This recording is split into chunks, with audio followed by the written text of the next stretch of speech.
Hello everyone, and welcome to This Nintendo Life, episode 243. My name is NBZ, and wow, can you believe it? I'm sick again. Back at it, baby, like a bad habit. It's a tradition that I must be sick on this show at least 4 times a year. It's a good. You see, I would want to say that spring's around the corner, then summer, but then the hay fever just kills you, man. So I don't know what the solution is. It's terrible, but the other thing is, like, I'm gonna go to America and be with lots of people in a big space, and like COVID's pretty bad over there. So like, I don't know if I'm getting out of this scot free. I'll try and mask up and try and be safe there. But is it much worse than here? I think it is worse than here. Okay. Yeah, I think it's still quite bad over there. To your knowledge, you've still not had COVID? To my knowledge, no, I have not. And what I currently have, I don't think is that either. So I don't know. I'm going to have to check and find out. But at least the nice thing is at least I got sick now, like a week before I go, as opposed to like right on the verge of going, because that would have been more of a nightmare. That well planned. But the other thing is, like, if I do catch something from GDC, that I've booked to go to Disney on a specific day, and like I can't have that mess me up, So I'm gonna try and be as safe as I can and make sure that I can have a happy, magical day at Disney without any interruptions. But that's what's going on with me. What's more interesting is that Bally's been a father for a year. Yeah. It's crazy. How's it going? One whole there? year. Yeah, we celebrated Bally Jr.'s birthday yesterday. Had a little get together, and it was great. I mean, he was a little bit grumpy on the day, so I guess it was more of a celebration for me and Caroline to have been parents for a year. Which does feel strange. We were kind of talking about what was like the whole process a year ago and all of this, and it was quite like, wow, we've achieved a lot. So yeah. Does it feel like it's been a year? Has it gone fast or slow? It's gone both. So like the things that are good seem to go really fast, and the things that are bad seem to like be more repetitive and go much slower. Right. But yeah, like as he's gotten older, I think it is definitely getting easier and more fun. For example, so we've got like Amazon Alexa in our living room. We listen to like a lot of Disney soundtracks with him, just have like some background music to just like sing along to and this sort of thing. And then alongside that, we've been watching a lot more like Disney films. So because me and Caroline, we're kind of 90s kids, we do like to listen to watch the films from the 90s, and my God, some of those films are really dark. So we actually watched 1999 Disney's Tarzan. That film is so much darker than we realized. Like, you forget, so spoilers for 1999 Disney's Tarzan. Of course, yeah, everyone wants to avoid spoilers. Like, Tarzan's human parents get killed by a jaguar, like a panther jaguar, and you see, like, the legs of Tarzan's parents, and there's like a bloody trail leading up to them in the treehouse. Really? Yes. God damn, dude. Honestly. And then the main villain of the whole thing, this guy Clayton, he gets vines wrapped around his neck, and Tarzan is like, "No, Clayton, you're good." And then Clayton falls, and he basically hangs himself. What the hell? You don't see him hanging, but they do show you a silhouette of him hanging, like the shadow. Oh my God! I'm like, this is what a U was in 1999. That's insane. That's crazy, man. So yeah, that's been quite a shock to the system. But these are all kind of the parenting kind of things you discover. It's just like, as much as the internet has become a much more dangerous place in many aspects, I think culturally, what we expose to kids has definitely changed a ton. I'm sure, yeah. So yeah, it's all these kind of fun challenges. At the moment, we're watching Hercules, which is a hell of a film. Even that's got like a lot of stuff around death and things that you don't... I think, but when you're a kid, you don't really understand any of that stuff, right? So it almost just goes over your head. So totally. I can imagine why it's like, oh, okay, cool, whatever. Yeah. Don't really understand what's going on there, but that's fine. Definitely. But we're enjoying some of those films, so that's the advantage of Disney Plus. Absolutely.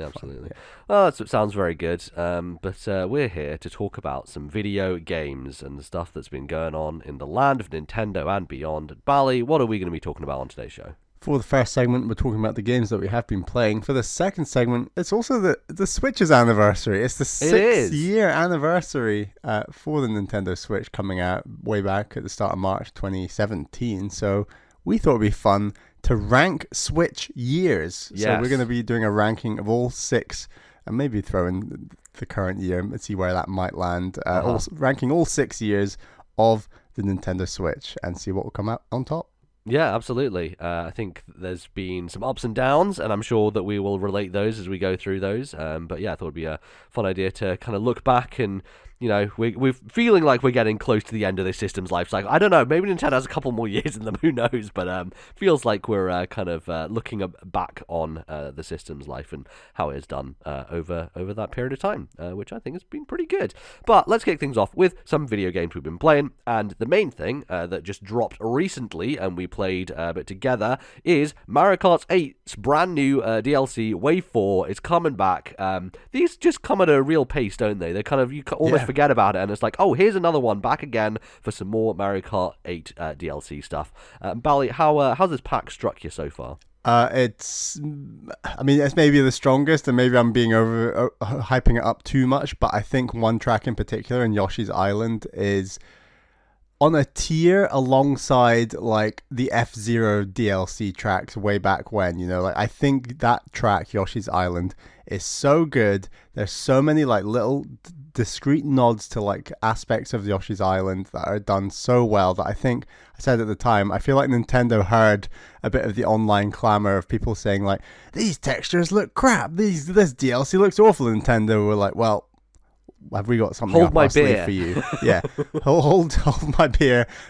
Here's one of the best tracks we've ever put together that is just incredibly referential of a specific game, and I think the tracks that do that are some of my favorites, and this one really hits out of the park. Yeah, and I think it's more important now after, years of us playing older Nintendo games and getting more familiar with them, right? As opposed to back in the day when there would be references to some stuff. I think also Mario Kart has not been great about referencing specific things in the Mario universe over the years, because it's generally like, the stadium, is Waluigi Stadium that's in this as well? Is that that's on GameCube, yeah. There's a GameCube one, right? And like, what does that reference? It's nothing. It's just like, it's a big stadium and Waluigi's name is on it, right? There's no like external thing to reference there. I think they've started to do that a bit more recently. I think this Yoshi's Island course is a great summation of that, because it's not just the look of it, but like they take sound design from Yoshi's Island. When you collect the coins, first of all the coins are the same coins you collect in Yoshi's Island, but also the sound effect when you collect them is the same sound effect. There's the little cloud bubble that floats in the middle of the level, and if you hit it, you unlock a secret staircase that looks exactly like the secret staircases you find in Yoshi's Island. Like, there's mechanical details from that game that have been lifted wholesale and put as part of this track. So I think not only is it like the music and the aesthetic, but like, if you do all that stuff and you ride down the staircase, you then go through the big flower circle at the end, right? Totally, and then when you finish the race ends with the end of level music for Yoshi's Island. So like, it is so, there's so much care and attention and love that has gone into that course, from like all the characters running around, the little weird chicken guys, the big one with his two babies following it. Shy guys on the stilts. So yeah, the stilt shy guys with their big shoes. Really iconic enemies that are so unique to Yoshi's Island, which in itself is a very unique Nintendo game, where it had a whole set of unique enemies and a real specific look to it, and that's what this course just emulates. Yeah, totally. And I think that it's definitely the standout. I think it's the best track of all these DLC they've done so far, the new wave of DLC. And definitely, having only played it a handful of times, I think it is one of the best tracks in the game, which is, I don't think we really expected from this DLC, right? Because I think part of this DLC was like, oh, they're just going to do all the mobile courses, and then maybe they'll just pretty up some of the older ones. And I think the first wave was very much that, but since then it feels like things have expanded, not only, with courses, but now they've added Birdo as a character to the game. Of course, characters in Mario Kart I don't think are as big a deal, especially because like, it's more like weight classes, right? And then you kind of build your character around the cart. It's more like the cart is the thing that you care about as opposed to the character. But, people like to play as their favorite characters regardless if it has an effect or not. So it's cool that Birdo's in the game, and Birdo has a bunch of different colors you can change into. But then also on the menu, there are now a bunch of question marks underneath Birdo, implying that the rest of these waves are going to have multiple, because there's only 2 more left, right? This is wave 4 of 6. Right. So it implies 5 more character slots. Right. So we're going to get 2 more characters and then 3 more characters, I think, which is pretty cool and not what we expected. I think like Nintendo are almost over-delivering on what they promised, and I think if you buy this standalone, it's like 25 quid, right? Which is pretty great deal for what you're getting in terms of all the courses and all that stuff. Of course, being Nintendo Switch Online people, we can get it without having to pay that, which is a nice bonus, nice added addition. And yeah, I think it's cool that they've gone a little bit further. You know, they're not going over the top here, right? There's only one brand new course with this Yoshi's Island one, and everything else is like, you know, they actually have 3 mobile courses here because one of the GPs has Singapore and Bangkok in it. Right. So there's like 3 tour courses, and then there's like 4 older courses and 1 brand new one. So the balance is still weighted in that favor, but you know. The Volcano course from Game Boy Advance, I think it's called like Riverside Park. Riverside Park, yeah, which I never really played the GBA game, so that's completely new to me as well. Yeah, and I tweeted like something that Mario Kart 8 deserves a lot more credit than it gets is for the Game Boy Advance and Super Nintendo courses, that they really sort of 3Dify, as it were. Like they really glow them up and really do some, like these courses look so flat and boring in their original games, to be honest. So Riverside Park that they've done for this DLC looks fantastic. And do you remember playing that original on GBA? Does it recall to you? Yeah, I remember. Yeah, I remember the like thumbnail. So it had like an image of DK like getting hit by like lava or something like on the little thumbnail, because each track had its own little thumbnail. So yeah, but yeah, Mario Kart Super Circuit was not a good Mario Kart, and in my opinion was far inferior to Crazy Racers. But it's cool that these tracks are back and that they are getting a really substantial glow up, and feels a lot stronger and more put together than maybe some of the earlier tracks that had some of those kind of stark textures and things like that. Yeah, I think there are some standout ones here from my kind of own personal nostalgia. Like, I think Waluigi Stadium, mainly the thing with that one is the music.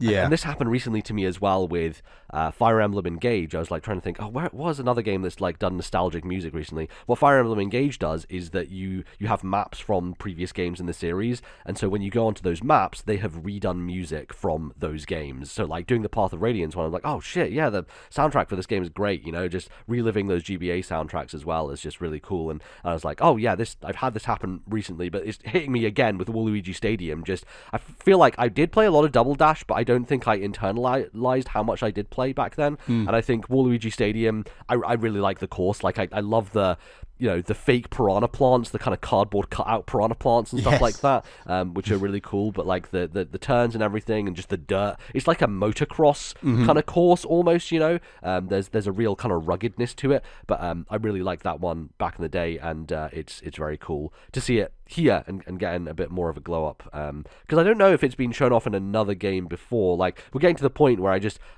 everything has been remade and remastered for different Mario Kart games so many times. Yeah, it's a bit of a mess now. For sure. You just it's hard to remember. So yeah, I was going to say that maybe one reason the Waluigi Stadium music is so memorable is that Double Dash had very few music tracks that it shared between multiple courses. Oh, so like right, okay. all the stadiums. So I think Wario Coliseum, for example, I think has the same music as Waluigi Stadium in Double Dash. So right. I think a lot of credit needs to go to Mario Kart 8 again for having so many unique music tracks, which I just don't think was quite the same back in the Double Dash era. Yeah, I guess I didn't like pay as much attention to that stuff, or at least like there was just less resources given to a Mario Kart game. They couldn't fit it on those tiny discs. Yeah, they're too small little discs. They had no space for them. But yeah, I think that these waves have been really good. It's just I feel like I forget a lot about them in between, because it tends to be the case that I play a bit of it and then I wait until the next wave and then I play a bit of it and then I wait. So I kind of want to go back, you know, and I want to spend a bit more time. Obviously, I'm getting on long flights this year, so Mario Kart is actually quite a good game for flights, especially to do those GPs, because the thing with this game, right, is like I barely have done any of the GPs because of the fact that we played this game on Wii U so much that, you know, I already did all that stuff on Wii U. So when I got Mario Kart 8 on Switch, finally, after we were, you know, bullied into doing it by Nintendo, basically, with these DLCs, I haven't really dug into just going back and redoing all those GPs, right? So I think that's something that I should probably spend some time doing on a plane and, you know, getting back into the swing of things with it, because it is good fun, and I do like, you know, jumping online with it. And, you know, now that I have a kart combo that I like in Mario Kart 8, I'm feeling better about it. So Yeah, I think the Wii track is nice, DK Summit, which is interesting because it is one of those where you can take the elements from the original course and still have them there, right? Because the Wii had the trick system, had the ability to kind of like jump up and go like the half pipe essentially stuff, which Mario Kart has kind of built on, right? There are these kind of mechanical ideas that start in one Mario Kart game and eventually they kind of like move into the other ones, and 7 was the one that introduced like flying and gliding and stuff, and that kind of just transitioned straight into 8, and 8 also introduced like the upside down stuff, but now 8 kind of has every mechanic available, which is like, it's a cool culmination, and it means that you can take every course from throughout the series history and do what that course was doing on like a base level, which is nice. And yeah, I think, anytime that you go into a giant bongo barrel, which tended to be the case in the GameCube and Wii eras, like they did that a lot, where you just go into a barrel and it just shoots you somewhere, is always a good time. I like that, because you kind of get like a preview of the course as you're going through the air, right? Like it kind of shows you the layout, which is nice. Yeah, and I think the weakest one for me here is DS Mario Circuit, which is just like, it's the basic green grass one, and I don't really have much memory of it at all. I'm like, okay, I guess, this was one of those, but they just there's so many Mario circuits between so many games that they do blend together a little bit. The tour courses I still have trouble with, from the sense of them changing constantly. When you're going into them blind, even if you're doing a brand new course blind, by the third lap you've got a good idea of the way it corners. But these tour courses, because they keep changing every lap, it's like, you really have to race them a lot of times before you get confident, because it's essentially a completely new course each lap. Yeah, and I think that something interesting about all these tour courses is because they're based on real life locations, there's less of a distinct design to like where you need to go, right? Because you're going through like buildings. So the game really relies on, I've noticed this for every tour course, it really relies on those big arrows pointing in a direction to say this is the way you go, because it's not actually that clear if you are supposed to turn here or if you're supposed to turn early or whatever. Arrows don't tell you when, they tell you the direction of your next turn. I don't think it's very clear where the turn starts and when it ends, as it were. It's hard to describe, but it's... I know what you mean, though. Like, there's no distinct wall. The apex. You don't know the apex of the bend just by looking at arrows. Right, totally. So you're kind of going blind into them, which I think because they change, they feel like they require... And this is kind of why I want to go back and play all these courses, because like they feel they require a lot more investment from you to just learn them and learn their quirks. And like it gets weird as well, because they're always changing. It's like, well, are there shortcuts here? Are there not? And, when we were playing, I was like, oh, Bally, I found a shortcut, go up these stairs. And then it turned out it probably wasn't a shortcut, because you then, like, went the other way and got ahead of me. And I was like, well, that didn't work out very well, did it? So, like, they're more like alternate routes that, I don't know, like, some of them feel like they're better than others, maybe. And there's... Yeah, they are a little weird. They're all really pretty, though. I think that they do a good job of glamorizing those locations, Obviously, I lived in Amsterdam when I was from the age of 1 to the age of 3, so I have barely any memories of it, but we've gone back to Amsterdam a bunch, and they've really kind of honed in on kind of the core elements of that city, and each city they kind of do that, which I think is really cool. So... with that one, and specifically, you have the canals. We do need an Edinburgh. That's what they're missing, They do. They need to do a Scottish course for sure. That would be great. Again, I know we got one in Forza Horizon. That's great, but we need a Mario Kart track. That'd be so cool. It'd be so cool. I hope that they do that at some point.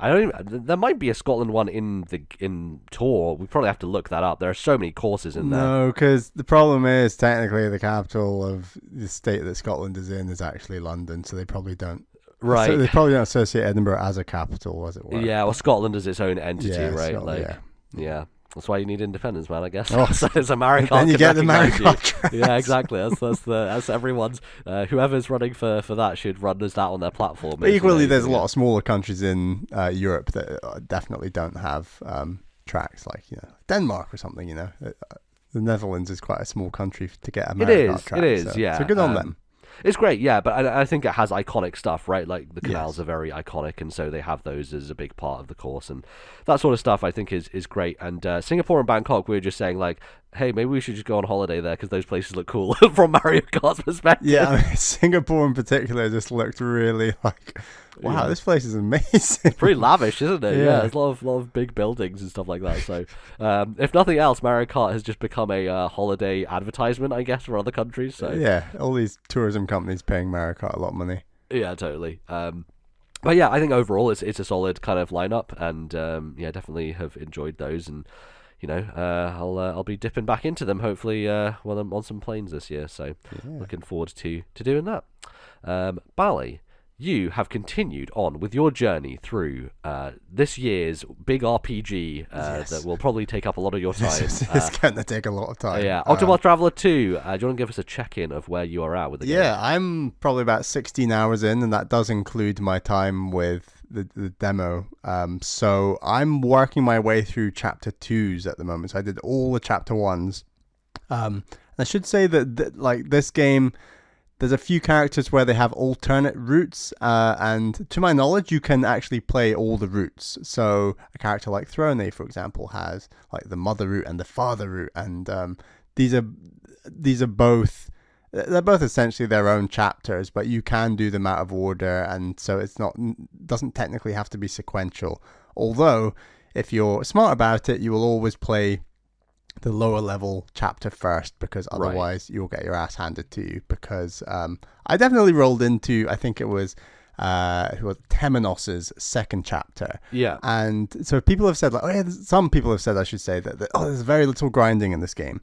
And I think in some cases that is probably the case, but I think in other cases it's not the case. And what I mean by that is, for example, Temenos' second chapter, like many chapters, it ends with a boss.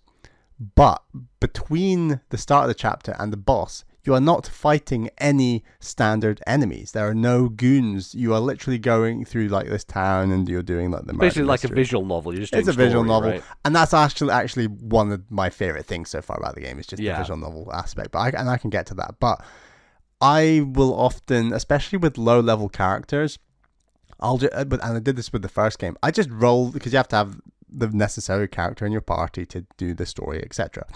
Even if they were low level, I just roll them into my party with maybe 3 slightly stronger characters, and they would carry that character easily.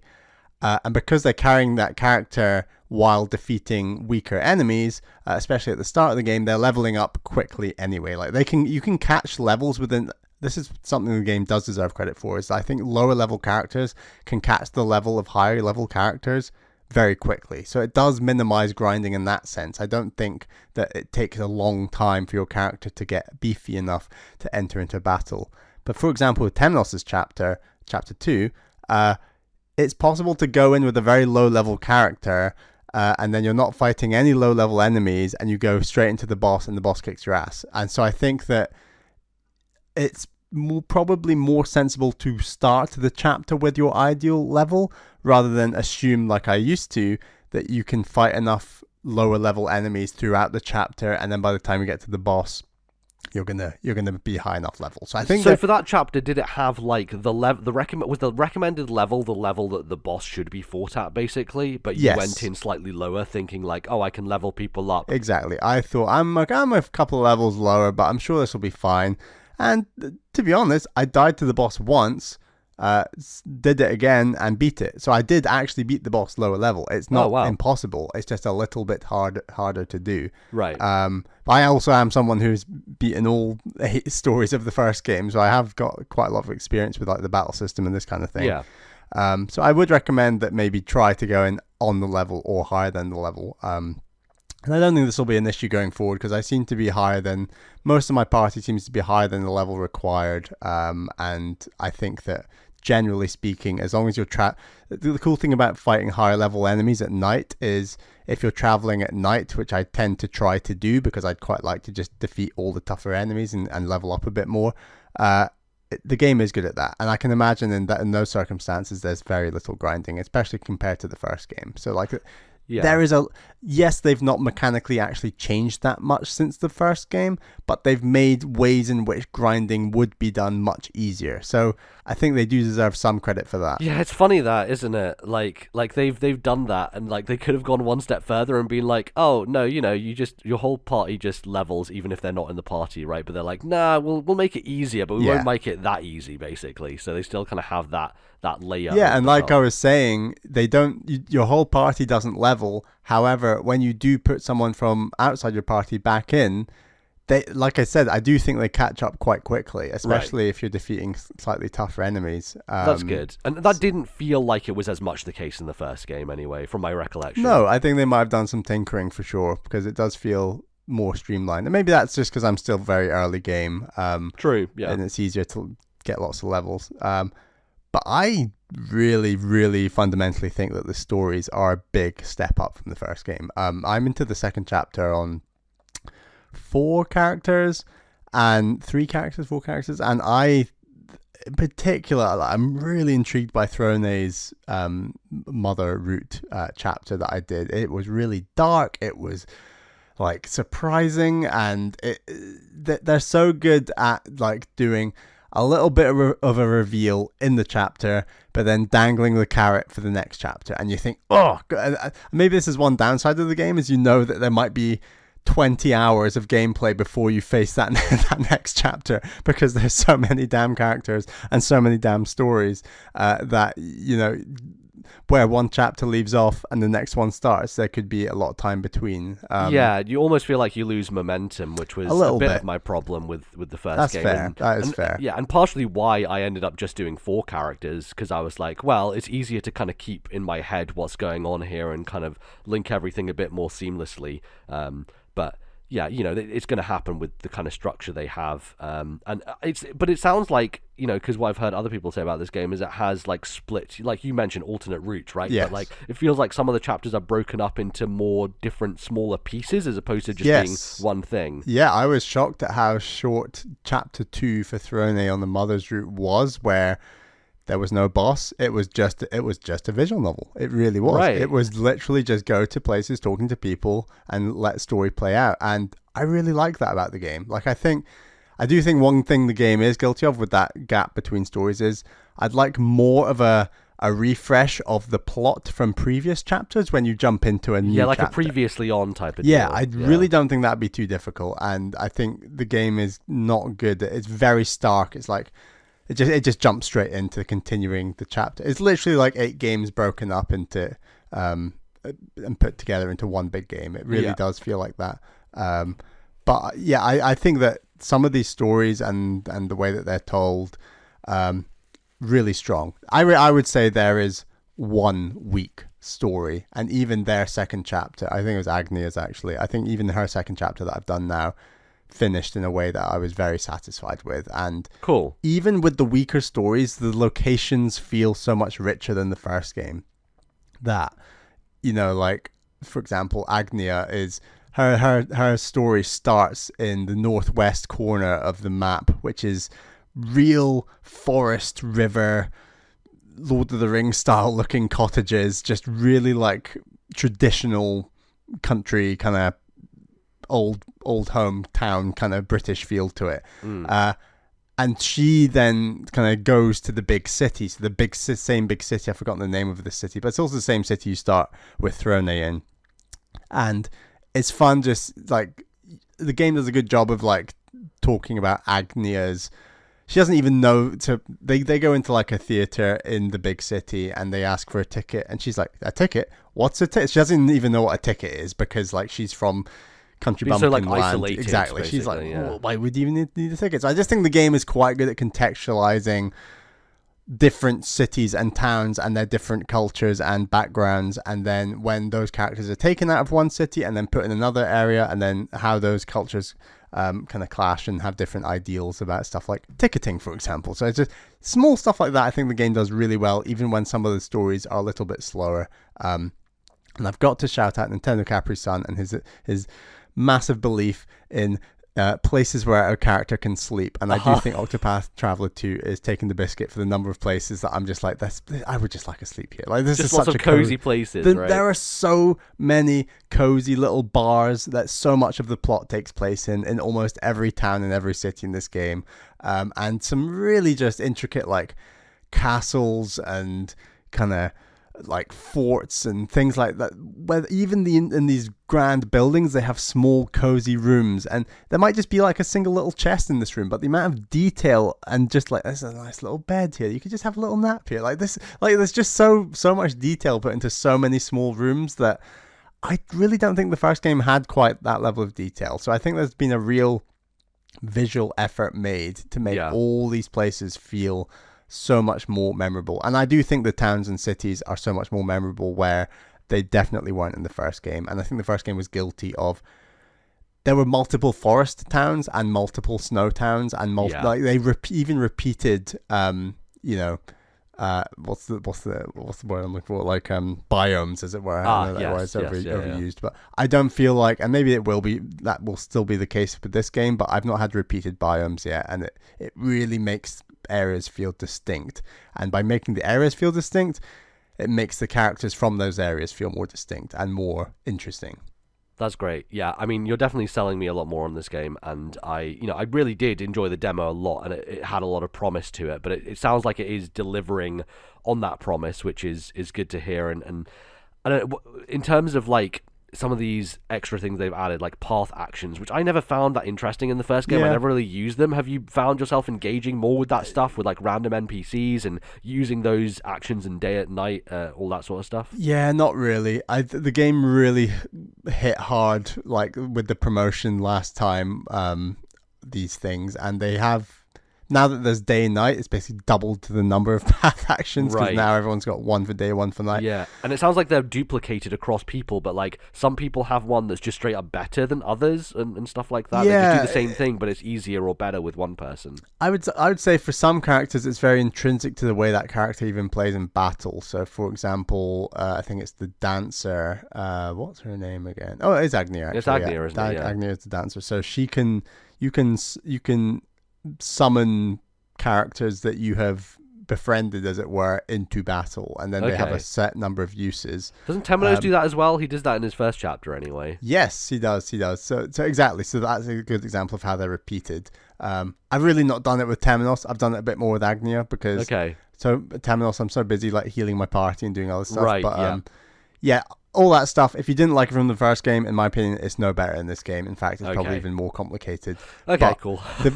But the game handholds you when you need to do it as part of a story, and then outside of those story quests, I can't see the point of its use. Like I don't. So I was listening to Triple Click, and Jason Schreier, who's been raving about this game, was talking about side quests in Octopath 2 as like Elden Ring, which I was like, actually sells me less on them, because he basically was like, they tell you nothing, and you have to figure it out yourself. I agree. I don't like that. And he was like, this is the best thing, and I'm like, that sounds terrible. So it feels like those path actions. He was making examples of like you can knock people out in front of doors and enter the doors, when you couldn't access them before and stuff like that. Or someone says like, I'm in this town, I need to find, and you need to go and use context clues by using I think Oswald has the ability to read people, right, and figure out who they are and stuff. So some of that stuff seems like it's more integral to the side quests, which feel like, from what I've heard and from what you're saying as well, like not very clear. That is so bizarre to me what Schreier's saying, and sounds like he likes it, because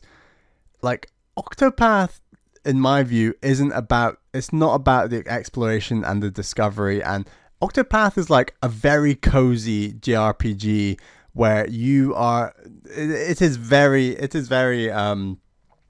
just narrative driven, narrative heavy.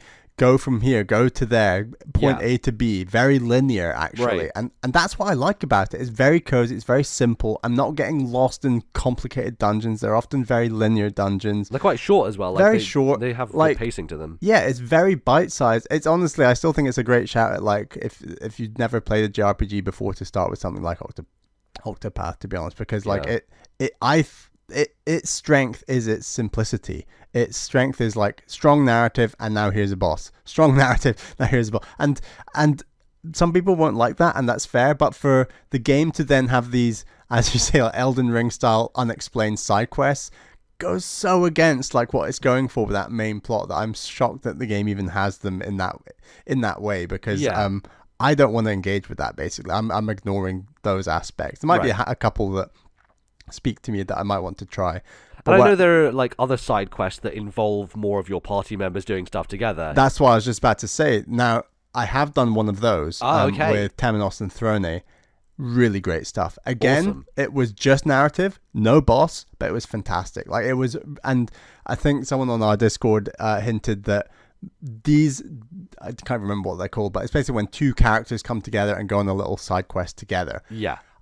And this person on Discord felt that might actually lead to something end game. And I won't say one way or the other whether I agree with that or not yet, because I'm not really clear. But again, like I said, no boss, but it was just like a really good little story chapter. And in this case, it was actually Throne in Temenos's hometown that he returns to in this chapter, and then stuff happens and it plays out. Okay, so does it link back to the main story of the characters in some way, or is it just more of a side story that has... It's linking back to Temenos's main story. Okay, yes. Great. That's cool. And Throne's almost there where she's like kind of giving her perspective, where you know, it's really good. I think there's some really good writing. I think the voice acting is also pretty good in this game. Yeah, for sure. It's interesting stuff, and I think that it really adds a layer, because if I'm going to do all these joint person side quests, is what I've called them. Like, they've got a proper name. I can't remember the name, but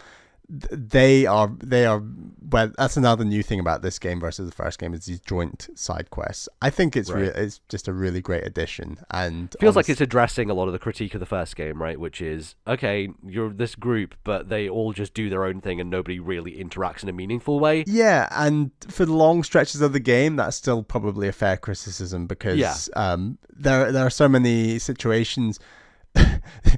The game acts like the rest of the party's not there. Like in Agnia's second chapter, they only talk about Agnia and her struggles and her this, that, and the other, and then you fight the boss, and they don't say, "Oh, Agnia, these three people that are with you to help you on this quest that you're on." It's like they're just invisible, but then obviously you're using them in the boss fight. So it's a bit, and that's different to the first chapters. The first chapters, you don't have the additional characters; they're all played out by the single character, and because you go to a town and you meet someone, and they're like, do you want to play this first chapter, and then it just takes you away to a different sequence, and then you might have like additional temporary characters for that chapter, but they're not part of the party. Totally. So all this stuff, it's a huge improvement on the first game, honestly. I think if you didn't like the first game because the stories were weak, I think the stories have vastly improved so far. I'm still very early on in the grand scheme of things. But also, I won't say there's no grinding. I think there's aspects where there will be a little bit of grinding here and there. But I still think it's better than the first game for that stuff as well. And I loved the first game, so I'm not the best judge of this, but I am loving this game even more so far. Yeah, totally. It seems like it's working for people who like the first one quite strongly. Definitely. These stories feel just really great, and as I said, the way that they're a lot more tied to locations and that kind of thing just gives the world a lot more flavor that I'm really enjoying. So it sounds like they're making good on the promises of the first chapters, because there were really good first chapters in the first game, but I never felt like any of them kind of made good on the promise of those chapters. I was because so for example, who was the dancer in the first game? Primrose. Loved her opening chapter, and I agree that the outcome of that story was a little bit predictable and underwhelming. It was very like baked. Like there was like, okay, there are these four people. Let's do each chapter. You go kill one of them, and there was not. It was so like structured in a way that was clear and obvious and not very interesting. There wasn't any kind of like carrot dangling of mystery or anything like that. It just kind of like. So I think a great comparison is Throne, where I thought Throne's first chapter was very good, but I was a little concerned that the end of the chapter was essentially setting up the same story as Primrose. Okay, yeah. And having done one of the second chapters for Throne, the Mother Route, and it was a very short chapter, it is doing more than just what you expect. And as you said, like, it is dangling a carrot that is like leading to reveals. And I think all the stories have, and I think some of these reveals are very dark, which I think is also quite appreciated from my perspective. Like, I think the great thing about Octopath actually is like it takes pixel art and then it makes blood and death in pixel art look like really visceral, which is totally. pretty effective. So yeah, I barely mentioned the battle system. I think it is still as strong as ever. I think that the fact that you have these ultra abilities, I've also forgotten the name of them, that charge up and then you use them. The latent abilities, The latent ability. I think that's going to mean that they might... I think bosses later game will not hold back as much, if that makes sense, unless these abilities were kind of added post the fact. But it feels like they're pretty baked into the system, so you kind of have to use them to do well. And knowing when and how to use them, I think, is quite an interesting factor of the battle system that obviously wasn't in the first game. So I'm liking it a lot so far. Like I said, only 16 hours, but hopefully I'll have played a lot more by next time. Yeah, I'm thinking like, well, I do have this big plane caught up. I'm like, shit. I mean, it sounds good for like grinding on a plane. Like I'm okay with grinding if I'm on a plane listening to podcasts, you know. So I think I might have to jump on it. You know, since you've said you've been enjoying Horizon Forbidden West, MBZ, I'm a bit lost as to where I think you will and won't enjoy a game. So I'm not really sure. I'm not really sure how to recommend this one to you or not. But I think it's definitely worth a shot. I think there'll be some stories you like much more than others, but I think that's not the nature of this kind of game. But yeah, and you know, I don't know. I've been thinking about. I think like time and place of when you play a game is quite important to your takeaway and what's going on. And 2018 was just a shit year for me, like really bad. Like I hated my job; it was like a nightmare. And Octopath came out in that year. Red Dead also came out in that year. Two games, infamously, that I really don't like. And I think that there's probably a compounding effect that happens there, right? Where I'm like, I didn't really have time to play games, you know. And so like the grinding in Octopath really got to me because I'm like, I don't have time to play much, and my time is being wasted by this game, right? Like that's how I felt. So I do think that there's a contextual kind of thing that happens with stuff like this. So you know, I feel like Octopath 2 might be a better time for me to jump in. So yeah, I'm looking forward to checking it out at some point this year, hopefully soon, because it sounds great. Sounds really good. But Mally, you know what is also great? Another fantastic RPG that I just finished, Chained Echoes. So I talked about this, I think, about a month ago, maybe a few episodes ago on the show, start of the year. I had started it back at the end of last year because it came out in December, and so a lot of people kind of missed it because it's like the time when everybody's going on holiday, and you know, game of the year lists don't really factor anything that comes out in December. And I think that kind of sucked for Chained Echoes because it didn't really get a good shake of the stick, right? Like nobody was playing it as much, and so it's kind of, I'm kind of treating it as a 2023 game, if I'm honest, right? Because it kind of feels like it deserves that for this year. And the last time I stopped off at it, I talked about all the amazing things it does, all the kind of quality of life things, the streamlining, right? The type of stuff that Octopath doesn't quite get there with, but Chained Echoes is like, yeah, let's do all this stuff, which is awesome, and I think that continues to be the case. I had left off, I didn't realize, I'd left off like right before a big change happens in the game, mechanically and narratively, right? You get to the end of the first act of the game, and in true JRPG fashion, yeah, it really does a Final Fantasy VI. It pulls a Final Fantasy VI on you, and like everything just like... I throw a Chrono Trigger in there as well, but yeah. Yeah, totally. But specifically, there are specific things like Final Fantasy VI things where, like, you know, a big event happens, and then like everybody gets split up, and like the main protagonist is like, you know, like minor spoilers for Final Fantasy VI, but like the second half of that game, you find Terra, and she's not like the first character back in your party. She's the main character for the first half of the game, and then you find her like in this orphanage, just like looking after kids, and that's what happens to the main character of this game as well. It's very much an fun overt reference. Yeah, overt nod to Final Fantasy VI, which I think is very cool. But there's a twist to that as well, so it's not exactly as it seems, which I thought was very neat. But the big mechanical change that happens is that you get the mechs, right? And the mechs are something that was shown in a bunch of trailers, and I was like, oh, this is interesting. How does this kind of change things? And I'm glad that I kind of took a break where I did, because had I taken a break and come back, I would have had to like relearn 2 combat systems. As it was, I got back in and I was like, you know, the first fight that I had was against a boss, and I was like, oh god, I died like 3 times in a row, because I was like, I need to get my head back in the game for this combat system. So I would probably not recommend like leaving, you know, if you're leaving breaks between playing this game too long, because there's some stuff going on that you might forget about it. But it was easy enough for me to get back into it. But then the mech combat happens, and it's really interesting because it basically switches things up again, where there's still this idea of the overdrive bar, right? So this bar at the top of the screen where the green section of it is where you want to be. It's where you take half damage and the enemies, you deal double damage and enemies deal half damage to you, right? So you want to be in that green bar section. But instead of having, the orange on the left and the red on the right, there's red on both sides. And the way that you move the bar is different, where your mechs have different gears that they go into. So at gear 0, any attack that you do doesn't move the bar at all. So the arrow kind of just stays exactly where it is. So you can do any action in gear 0 and it stays where it is. But you can't use any special skill. So you can only do a basic attack or defend or whatever. In gear 1, you can do all your skills, but in gear 1, the bar moves to the right. So it moves forwards. And then in gear 2, the bar moves to the left. So you have these 4 characters. And so you're managing what gear state all of them are in to keep yourself in the green section. And the tricky part is that when enemies hit you, the bar still gets knocked to the right. So it is, once again, this kind of game of cat and mouse where you're like, man, I really need to have this bar go this way. Do I use a skill or do I heal? Like, these situations that happen constantly in these fights, and even in the main combat, where you're like, either I could heal and go into the overheat section, which means they're going to do a ton more damage, or I could not heal and do something else to get it back down, which means I'll take less, but my characters are almost close to dead, so they might die anyway. So there are these really tough decisions you have to make mid-combat, and the mech stuff just kind of adds another layer to that. I think that they maybe lean on it a little too much in the end game, where they do throw a lot of bosses at you that are quite tricky with this mech combat, because the mech combat is a little bit more, I wouldn't say stilted, but there's fewer options that you have, right? Like, in regular combat, you can throw out items. So, like, there's an item that can reduce the heat of the bar for you, so it can go down. And you don't have that for the mech combat. Also, you can only go into the gear that's above the gear that you're in. So you can only go from 0 to 1 to 2 to 0. And you can only shift gear once per turn.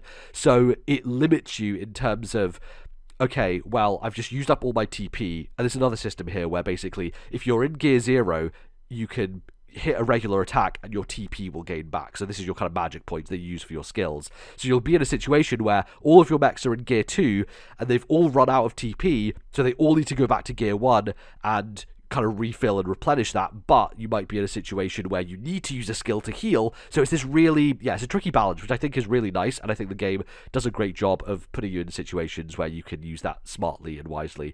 And yeah, there's definitely some tricky fight. Like, there's one boss fight that I was telling you about that I was like, man, I don't, like, everything has been so good up to this point, but this one is just like a bit of a motherfucker. Thankfully, that was really the only fight in the game that I felt that way about. It's one of these fights where the characters basically have invisible, like, shadows that take hits for you, and one of your mech characters has a move that does, like, multiple hits in a row, so you kind of have to realize that, like, oh, you have to use that to get rid of these shadows to then kind of, like, get rid of the extra enemies alongside the boss, so you can then focus down the boss. And that felt like a really, really hard challenge, and one that was a little bit further than the game usually goes, but like everything else. So was that fear of, oh my god, is every boss beyond this boss going to be like this? And exactly. More often than not, actually, it's just it's like a difficulty spike that doesn't come back, hopefully.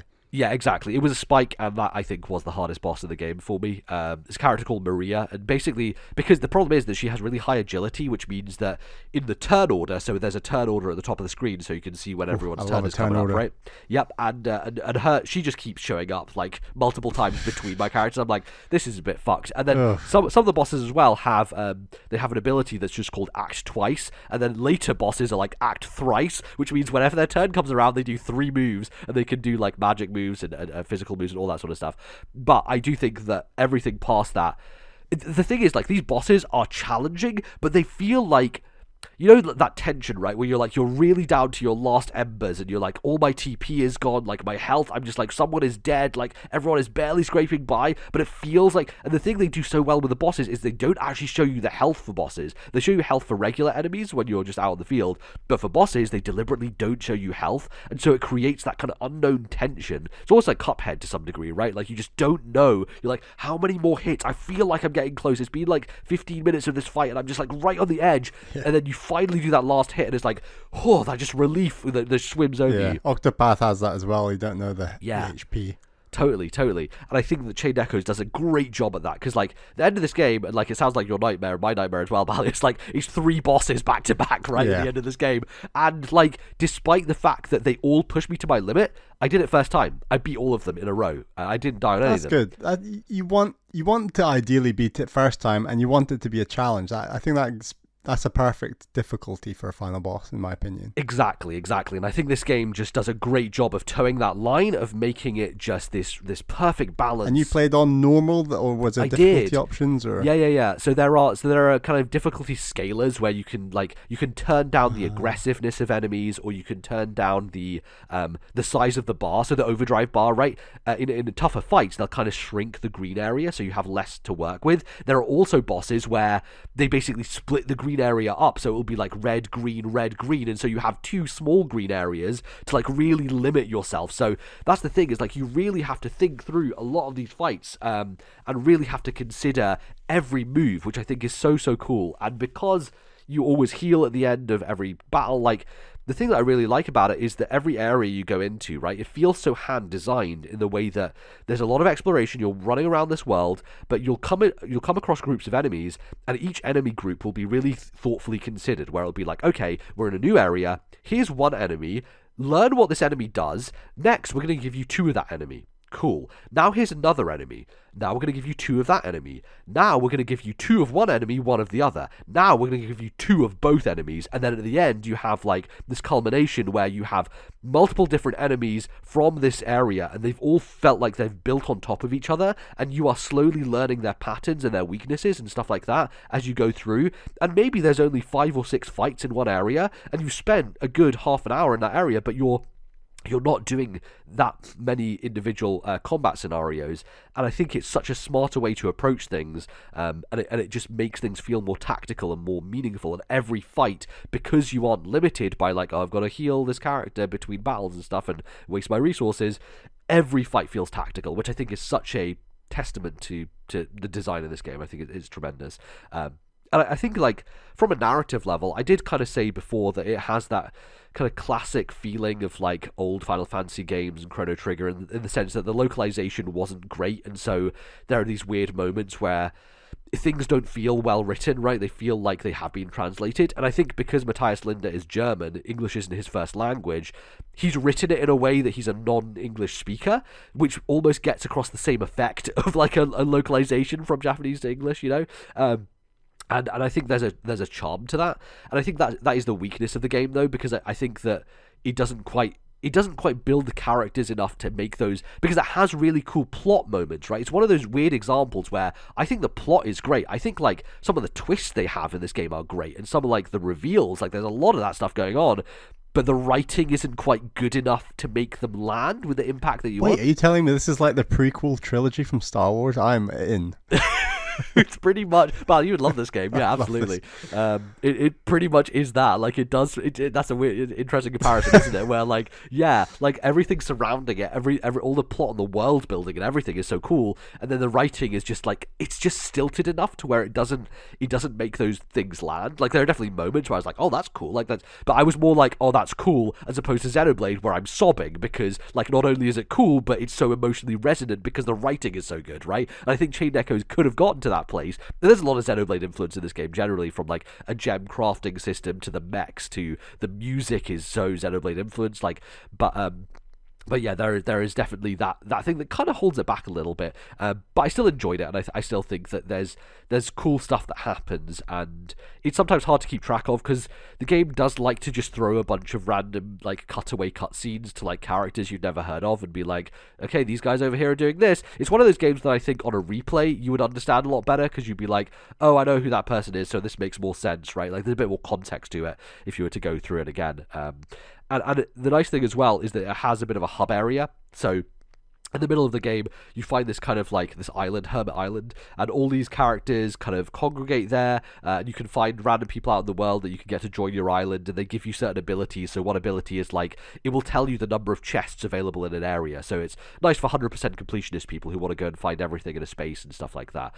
So it's a cool little hub space that you can chat to your characters in, get a bit more dialogue and stuff like that, and also, like, it's a hub from where you can get side quests, so side quests kind of open up in the second half of the game, game. It was very linear in the first half, very much like Final Fantasy VI, right, where like it's very linear, there's not much side stuff to do. Whereas the second half of the game gives you a bunch of side quests, and these side quests they only give you like 1 or 2 at a time, and I think that's really good because it incentivizes you to go and do them, as opposed to like a lot of RPGs where they're like, hey, here's like 20 side quests, and you're like, I'm not going to do all of these, right? Like, even with Octopath, right, it feels like they throw a lot at you, and you're like, I don't even know what to do here, so I'm just going to kind of ignore most of them.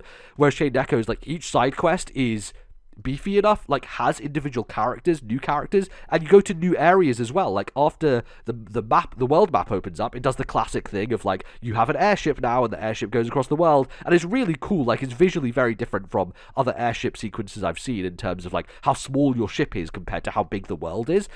Really cool kind of like scale stuff going on there. And there are a couple of new areas that you unlock, and by going to those new areas you're like, oh, I've got a side quest here, and you kind of go on an adventure, and some of those side quests lead to like extra characters, right? Like gives you characters that are optional that you wouldn't have got otherwise. And I do think that I kind of locked into a set of characters after that kind of second half of the game had happened, and I knew exactly what my lineup was, I knew what moves I liked using, all that sort of stuff. So I did feel like the experimentation part of it is there, but it feels like you kind of have to go out of your comfort zone to do it. And I was very much in my comfort zone with like the kind of characters I was using and the moves I was using. So I was like, I'm not really going to dig into these, but it is cool that they offer so many characters, and each character feels very different mechanically. Like you go to this village with a bunch of birds, right? And these birds, they're like being taken over by a church. There's some weird stuff going on, and you know, one of the birds joined your party, and his name is Egil, and I'm like, that's a Xenoblade reference if ever I saw one. But it's also funny because he's like a bird, and so eggs, and you know, you get it. And he's like a tank character, so he draws aggro, right? So like a lot of his moves are around defending other characters and drawing aggro to take damage, so that all the enemies' kind of focus can be drawn to him, while your weaker, squishier healers can kind of, you know, end up doing their own stuff. And I was watching a couple of videos of like build guides of like, how do you get the most out of this character? There's some crazy broken shit you can do with all the abilities in this game. And, you know, I've already talked about the leveling up system, where everyone gets a star point basically after beating a boss, and then you can just spend that in whatever moves that you want to, but it basically means that everyone is kept level perfectly throughout the game, which is why the boss with the difficulty spike was a little bit annoying, because I'm like, well, I can't grind in this game, so it's not about getting stronger, it's just like it felt a bit unbalanced for what they were trying to do, right? But yeah, I think that, like you were saying with Octopath, this game also has very dark moments, like with pixel art, like blood and stabbing and stuff, that I'm like, oh wow, they actually went for it. Like they really go for it in a lot of different ways. It, you know, people die, and like there's a lot of kind of real shit happening in this game. It doesn't kind of pull any punches, and I think that there's a real mystery and intrigue that the game has with its main characters and story and what's going on, and it's fun. I like always when a game's title gets revealed, like more, you understand more about why it is called what it is called as the game goes on, and Chained Echoes is that perfect encapsulation of like the first 25 hours, you have no idea why it's called Chained Echoes, and then, you know, you start to get story stuff where you're like, oh, that's what that means, right? And then eventually you put it together, you're like, okay, I get why this game is called that now, right? My favorite reveal of all time, which I won't say why, but Danganronpa V3, that might be the greatest title reveal in any fucking video game I've ever played. But I love that when you play a game and you're like, why is it called this? Like, there's a reason for it, and then that kind of gets shown through the story. So I think it does a great job of that stuff. And yeah, like I said, I think the writing lets it down somewhat, but you should absolutely look, if you're a fan of classic RPGs like this in any way, please play this game. It is fantastic, and like really does it culminate to get all the aspects together to be a top tier RPG? I think so. I think That's it does. very good. I think That's it like all impressive. comes together, and yeah, like people will feel differently about some of the story stuff, I'm sure.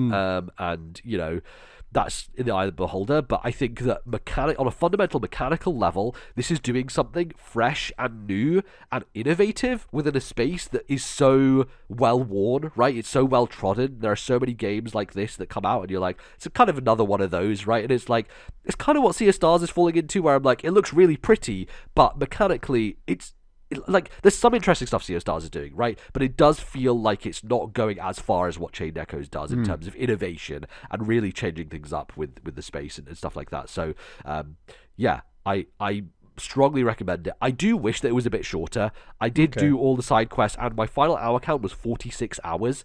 Just still really fucking long, you know. For JRPGs, maybe not, you know, but it is still extremely long, and I think that there's definitely a world in which a 20-hour version of this exists, because if there's anything that all games can learn from Chrono Trigger, it's just be 20 fucking hours, all right? Like, just it's the best approach. Why would you want to be 20 hours when you can have 8 paths with 8 characters? Oh boy, yeah, God, it really, things just definitely get bloated in this space, and I would like to see shorter games. How about that? Yes. You know, that'd be really nice. But I don't think that should turn people away from it. I think it's tremendous, and highly recommended. My circles definitely didn't talk about this game enough, and not the circles I listen to tend to talk much about RPGs or JRPGs much at all. Yes, but, for sure. I'd like to have seen more fanfare on this one because it does sound awesome.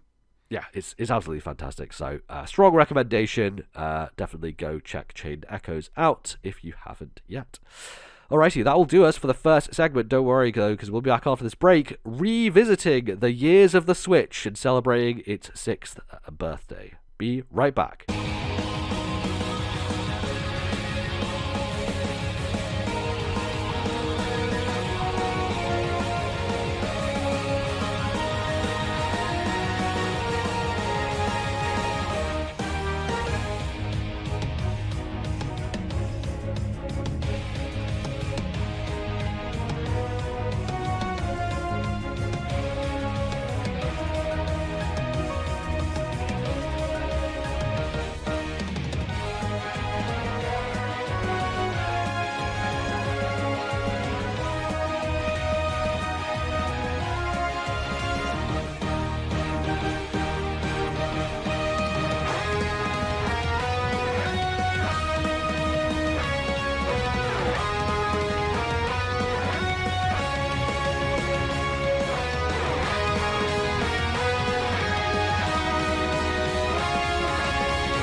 Alright, everybody, welcome back to the second half of today's show. It is time, Bally, to celebrate a great birthday. It's a big one. The Switch has turned 6 years old, and you know, we've been podcasting that whole time. We've been obviously podcasting long before that, but this entire journey of this console, I'm sure by the time it's done, will be catalogued in all of the episodes that we have done over the years. And I thought it would be a good time to look back and decide what was the best year of the Nintendo Switch up to this point. Because there's been lots of ups and downs. There's been obviously a global pandemic in the middle, and we can kind of get to that and how that's affected things. But I think our tastes have kind of gone up and down and changed and stuff as the Switch has gone on. So I'm interested to look back and think, what are the best years of the Switch, and what do we think about them? So, but do you want to tell the people the plan for what we're going to be doing here? We're going to briefly talk over all the games that came out in any given year, and then once we've talked about them all, we're going to say, right, was that year above or below the previous year? And by the end, we should have a list of 6 years. Absolutely, and it'll be a fun time, and I'm sure that people will have opinions, so if you have opinions, go over to our Discord. You can join that. It's in the link in the show notes, and complain at us about it, or maybe agree, so we'll see where we get to. But Bally, let's kick things off with 2017, the year the Switch came out. I think a lot of people keep saying that this is the best year of the Switch. I don't know if we'll agree with them by the time that we're done here, we'll see. When you have one mainline Zelda and one mainline Mario, two of the best games Nintendo have released in the last decade, then I kind of get where people are coming from. So do you want to read down the list of 2017 that we have, Bally? Yeah, we've got Breath of the Wild, Mario Odyssey, Mario Kart 8 Deluxe, Xenoblade Chronicles 2, Splatoon 2, ARMS, Mario plus Rabbids Kingdom Battle, Snipper Clips, 1-2 Switch, Golf Story, Sonic Mania, SteamWorld Dig 2, and Hollow Knight. So Hollow Knight, I think, actually is disqualified because it came out on Switch in 2018. So we can kind of strike through that one. But I think all these games are pretty fantastic. I think there's some caveats here, though, right? Like Mario Kart 8 Deluxe it's a Wii U game. Yeah. Splatoon 2 is kind of a Wii U game. I don't know. How do you feel about Splatoon 2? Because it did introduce Salmon Run, and it did kind of like make things a bit more significant from the first game. Yeah, I mean, I enjoy Splatoon 2. Like, Splatoon 3 is definitely much better. In terms of something like Mario Kart 8 Deluxe, I think we got to give some credit to the fact, maybe it's unfair, but there's a lot of DLC coming out recently that's making us a lot hotter on Mario Kart 8 Deluxe. Yeah. But I don't even think this year's dictated by those, obviously. I think it's all about Breath of the Wild and Mario Odyssey, which not only were big games for Nintendo fans, but were big games for games fans, you know? Like, these are two seminal games that, like, for many people are the two best in their category, and both of them like got nominated for like the Game Awards and stuff. It's not about what gets nominated. This is our personal list. Of course, but for us, I still think those two games are so high up our personal favorite games of all time that like this year is an incredibly strong year. I think that indie-wise, I definitely enjoyed Golf Story. I'm not going to let Sports Story persuade me that Golf Story was anything less than great. But I need to get to Sonic Mania this year. I had a really good time with SteamWorld Dig 2. I don't think it's anything overly special. I've really enjoyed Mario plus Rabbids that I played last year. So I would give this year more kudos for that, especially as that's like the Ubisoft crossover. I think Nintendo do deserve a lot of credit for that. We never got into ARMS, so... No, I mean, I did play a lot of ARMS in 2017, but that's because they made it free so many times that I think I probably have like 5 or 6 hours in ARMS despite never owning the game, which I think is interesting. I do like that Nintendo took a swing with it, for sure. You're right, though, on the indie side, because the Switch was such a closed platform to begin with, like... It's a funny thing, like, anyone who got on Switch in the early years, from an indie perspective, was like, it's a gold mine, because there was nothing else to buy on the eShop. So it was like the eShop, as much as we complain today about how many things are on it and how uncurated it is, like, there's literally everything comes to Switch. At this point in time, that wasn't a secured thing, right? So there are very few indie games coming out on Switch, and very few ones that stood out, which is why we only have a couple on here. Like, you played Snipper Clips at launch, right? When that was part of the system. Yeah, I played co-op with Caroline with that game. Yeah. And it's a really innovative game. I'm surprised there wasn't any kind of sequel or anything. Yeah, totally. And I think I put 70 hours into Xenoblade 2 in like a week, it's like 10 days or something. Yeah, that's got to count for something. It does. Xenoblade 2 is definitely my least favorite of the mainline trilogy, but it's still fantastic. And but I remember a car journey going down to London, and I usually get sick playing games in cars, so I don't tend to do it. But something about playing Xenoblade 2 in a car is the first time, like, really playing a Switch on, like, a big journey, big drive. And I think I played it for 4 hours straight, and I was like, oh, we're here already. Like, it was the fastest car journey from Edinburgh to London I'd ever done. And I was like, that's crazy. So I guess a lot of credit for that. And I think that the game is still very, very good. So overall, I think it's a strong year. I think that, when it comes to our preferences, like, we do tend to like indie games a lot and like put a lot of kind of stock into those. So I think this is really a big Nintendo banner year, really, for like bigger games, but doesn't quite hold up in the same way when it comes to the smaller stuff, which I think is it's inevitable. It's a brand new system, so it's going to take time for that stuff to bleed in. But I think 2017 is still very strong. So it's top of the list for now. It's number one. It's also bottom. So yeah, okay. All right, 2017. Right, 2018. Yeah. Okay, so the games from 2018 are Smash Ultimate, Octopath Traveler, Celeste, Super Mario Party, Overcooked 2, Bloodstained Curse of the Moon, Grease, The Messenger, Pokemon Let's Go, Into the Breach, Yoku's Island Express, Guacamelee 2, Nintendo Labo, Minute, Kirby Star Allies. Yeah, I think 2018 is the big sophomore slump, right? Like, it's... I think the funny thing is that we both have personal favorites on this list, right? For like, sure. Ones that really stand out. Like, I fucking love Bloodstained, and obviously we both love Celeste. I think Celeste was our game of the year that year. So it's Curse of the Moon, not Ritual of the Night, right? Oh shit, you're right. That's so Curse of the Moon. Next year. Shit, yeah, you're right. So it's even worse than I imagined. Actually, it's nowhere near as good. I mean, you've since played Grease, which I think I played around the time, which I think is a strong small game. But like, there are a lot of disappointments on here, and a lot of games that we just didn't get to. Like, we didn't play Super Mario Party. We didn't play Pokemon Let's Go. Like that was just like, oh, okay, we're kind pretty of doing this. disappointed with Guacamelee 2. I played it later than Exactly. 2018, but that was very disappointing. We never played Kirby Star Allies. We don't really care about that stuff. But yeah. You didn't play a lot of Overcooked though. I know you're a big Overcooked fan. Yep, the two O's on here, Octopath Traveler and Overcooked 2. They're like really high up in my estimations. This year strikes me as like, wow, Nintendo had so many big games in 2017 and they had so few in 2018. Like, yes, Smash Ultimate was fantastic. It still is fantastic. But there was so little from Nintendo outside of that. Obviously, there's Pokemon, which is a big deal for many people, and Super Mario Party's I'd like to play Let's Go at some point, right? Like, it seems like a fun little adventure, revisiting Red and Blue, and having it looks really nice. It's actually, I think, one of the best looking Switch games from like a visual perspective. Let's Go looks really pretty, but I feel like the way it was marketed as well was like, it was kind of jumping on the Pokemon Go hype, right? It's called Let's Go, right? It's very much it's a response to the success of Pokemon Go, and also you have the little Pokeball accessory that you throw and stuff like that.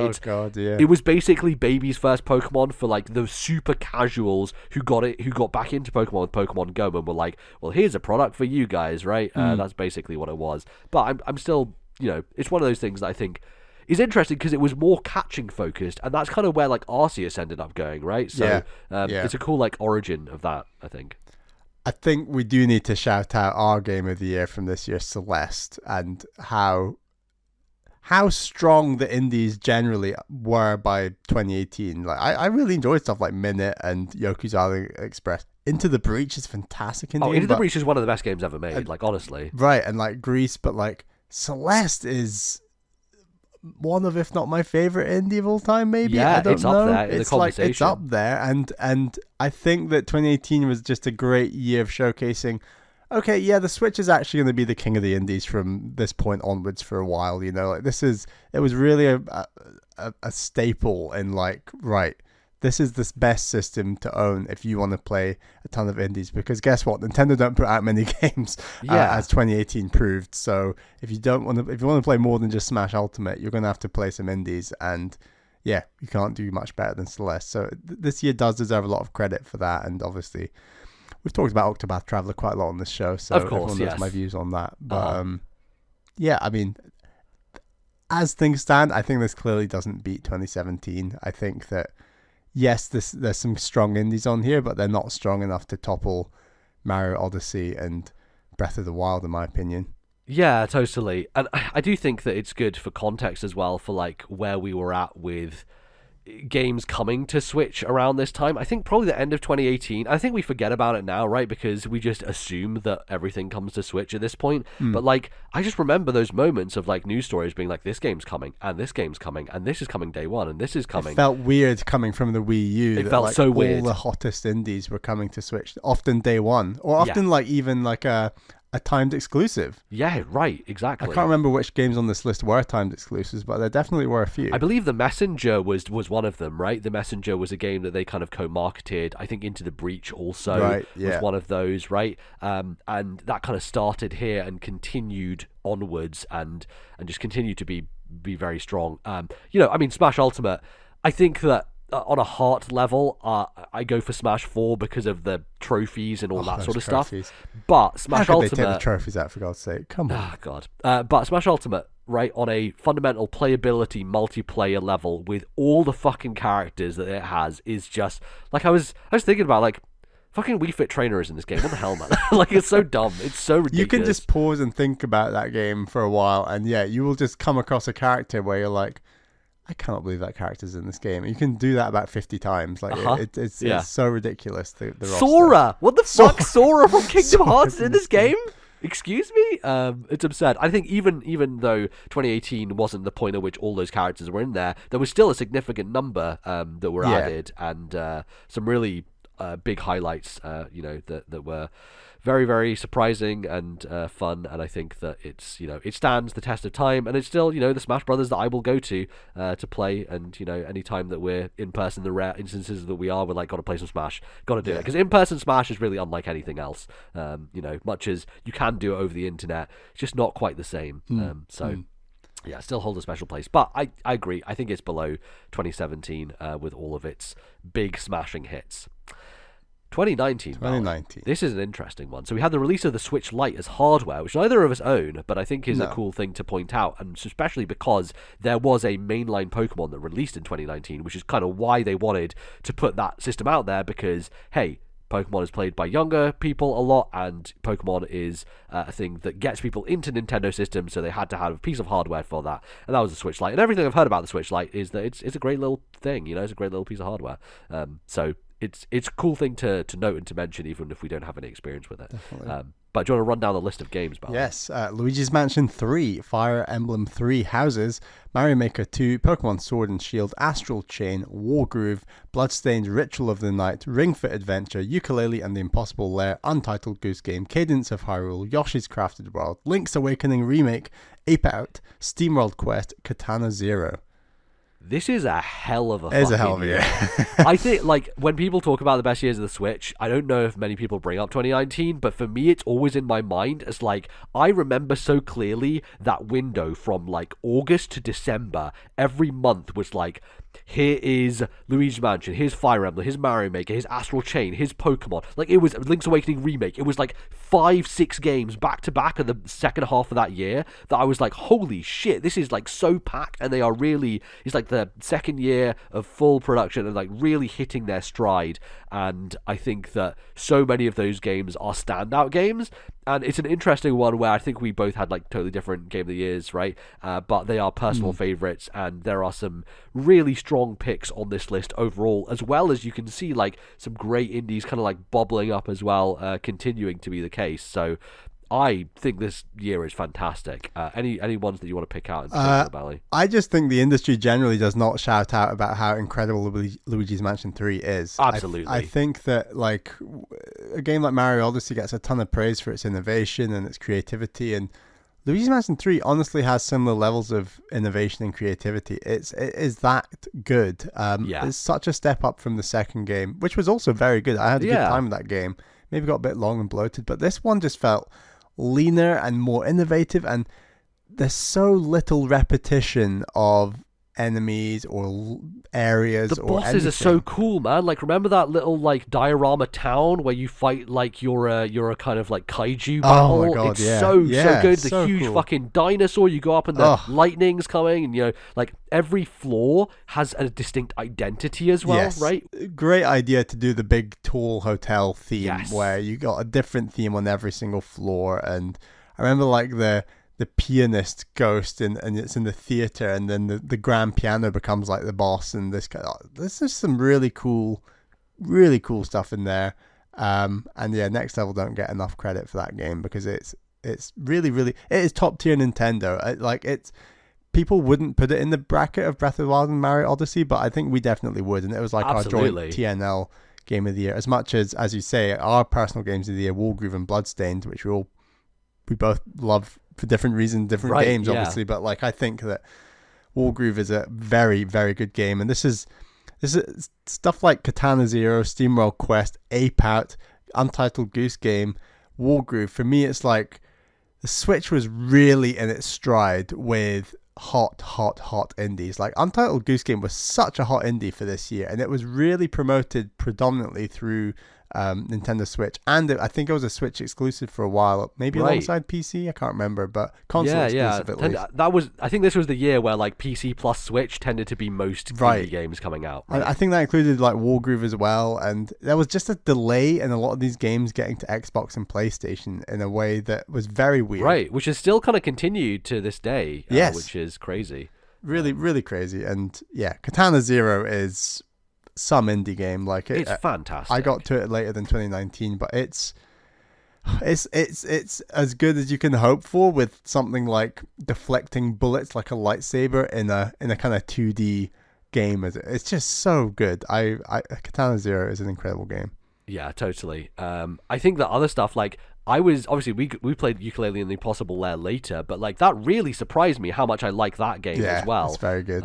It's got some great ideas. It really fulfills the promise of, like, a Donkey Kong style platformer from, you know, folks who did work on 2D Donkey Kong games as well as kind of 3D platformers. And though their 3D version of Yooka-Laylee wasn't as well received, I think that It's unfortunate because I think far fewer people played Impossible Lair, and I think it is by far the better game, right, when you look at it compared to that other one. I have never talked about Ring Fit Adventure on this show. Yeah, how is your Ring Fit Adventure?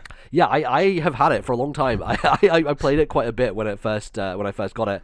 I basically had an Amazon gift card for like 50 quid. I was like, well, it's about 55 quid, so I basically spent 5 quid on this thing, so I'll take it. It's something I really need to get back into. I know everyone says that about lots of fitness stuff, but Ring Fit more so than anything, because I think it is really cool, and I think it has such great kind of gamifying of those fitness concepts in a way that, like, one of my favorite things about this game is extremely dumb, but it's like when you're making juice, you make smoothies, you like squeeze the ring to like squeeze the juice out, and it just looks so good. Also, this game is made in the Breath of the Wild engine as well, which is pretty wild. Like, there's a lot of stuff that you can see there that's super cool, and it's one of those things where, like, going through that campaign is actually, like, it probably will take someone like a good month or so, because you want to do it like an hour a day basically, and it's really built for a long-term progression over a long period of time. It's not like it's not like a game that you sit down and you're like, oh, I'm going to beat this over this weekend. It's like, no, Ring Fit is like, it's real fitness, so you actually have to pace yourself as you go. I think that there are so many like personal things on this list that I really like. Obviously, Mario Maker 2 just didn't quite hit in the same way as the first game did, but I still think it's very good. I still think it like makes good on the concept. It's just, I wish there was a better way of kind of making levels that wasn't a stylus that scratched my screen terribly. I did end up using my finger a lot to make Mario Maker 2 stuff. Yeah. And I did, when they introduced some like extra elements, I went back and I made a whole like level based on those as well. And I really love making stuff in Mario Maker 2, and I did make a good number of complicated, like, fun puzzle box levels in that game. And I think that the amount of time that I spent in it was less than the original, but I still, if they announce Mario Maker 3, I'll be right back in there doing it again, because I think that it's just definitely so much fun. Sword and Shield was a great surprise. Like, I had been away from Pokemon for a while, so coming back to that I thought was really nice. The music in Sword and Shield is fantastic. Astral Chain, again, like a game that I really like the vibes of and found like really fun combat-wise, just really stylish. One of the best looking games in handheld on the entire system. Absolutely stunning game, and shows what a third party can do when they're just working on the hardware, which is great. And then Fire Emblem Three Houses, which I think is fantastic. I know, Val, you didn't get on with Three Houses that much, but no.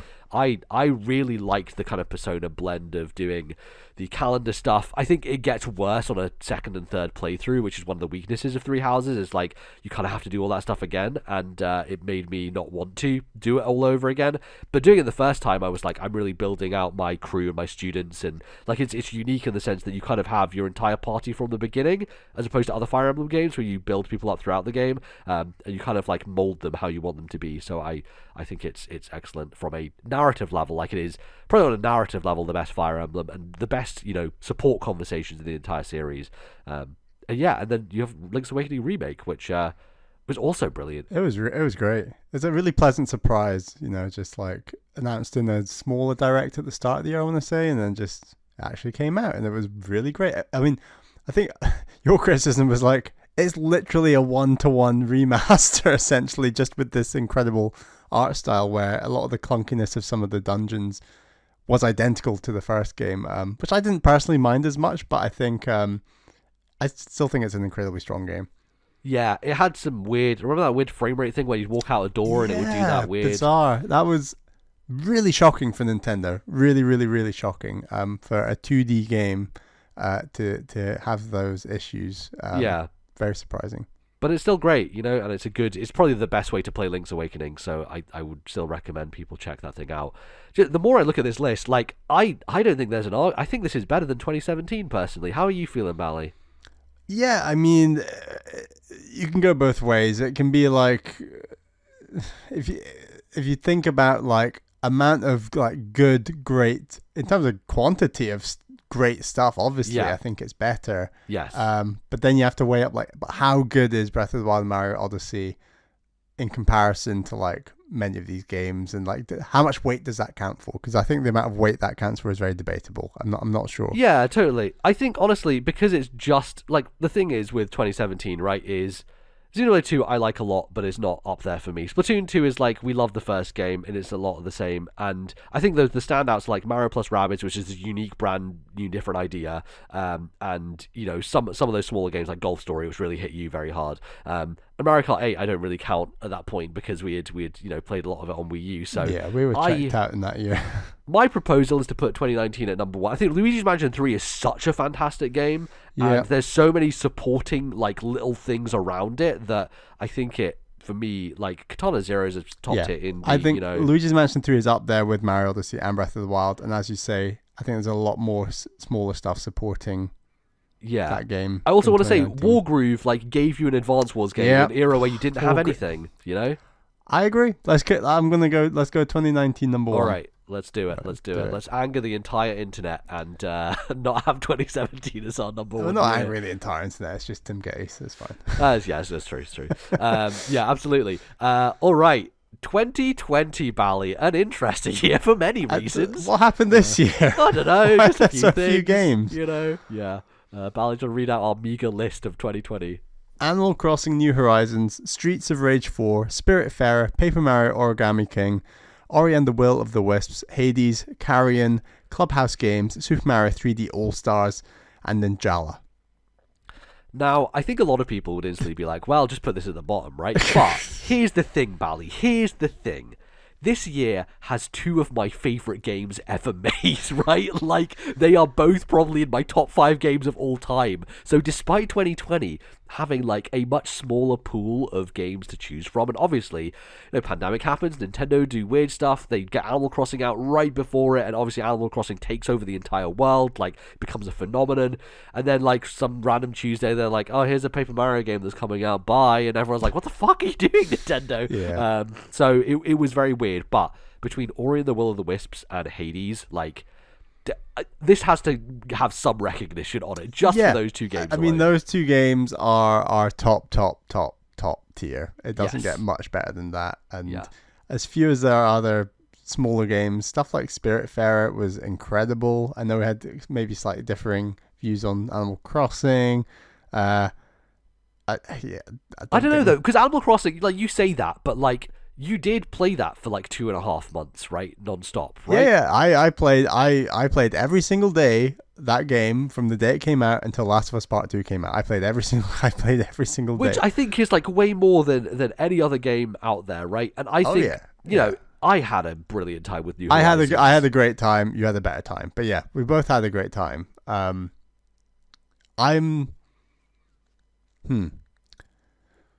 There's not a plethora of great indies though in this list. That's there isn't. That's one of my holdbacks. And then in terms of like top tier Nintendo polished games, for me there's none on this list. Like none of these games reach the echelons of Luigi's Mansion 2, Breath of the Wild, and Mario Odyssey. Which I think Animal Crossing is definitely up there. For you, perhaps. I wouldn't put it in that category.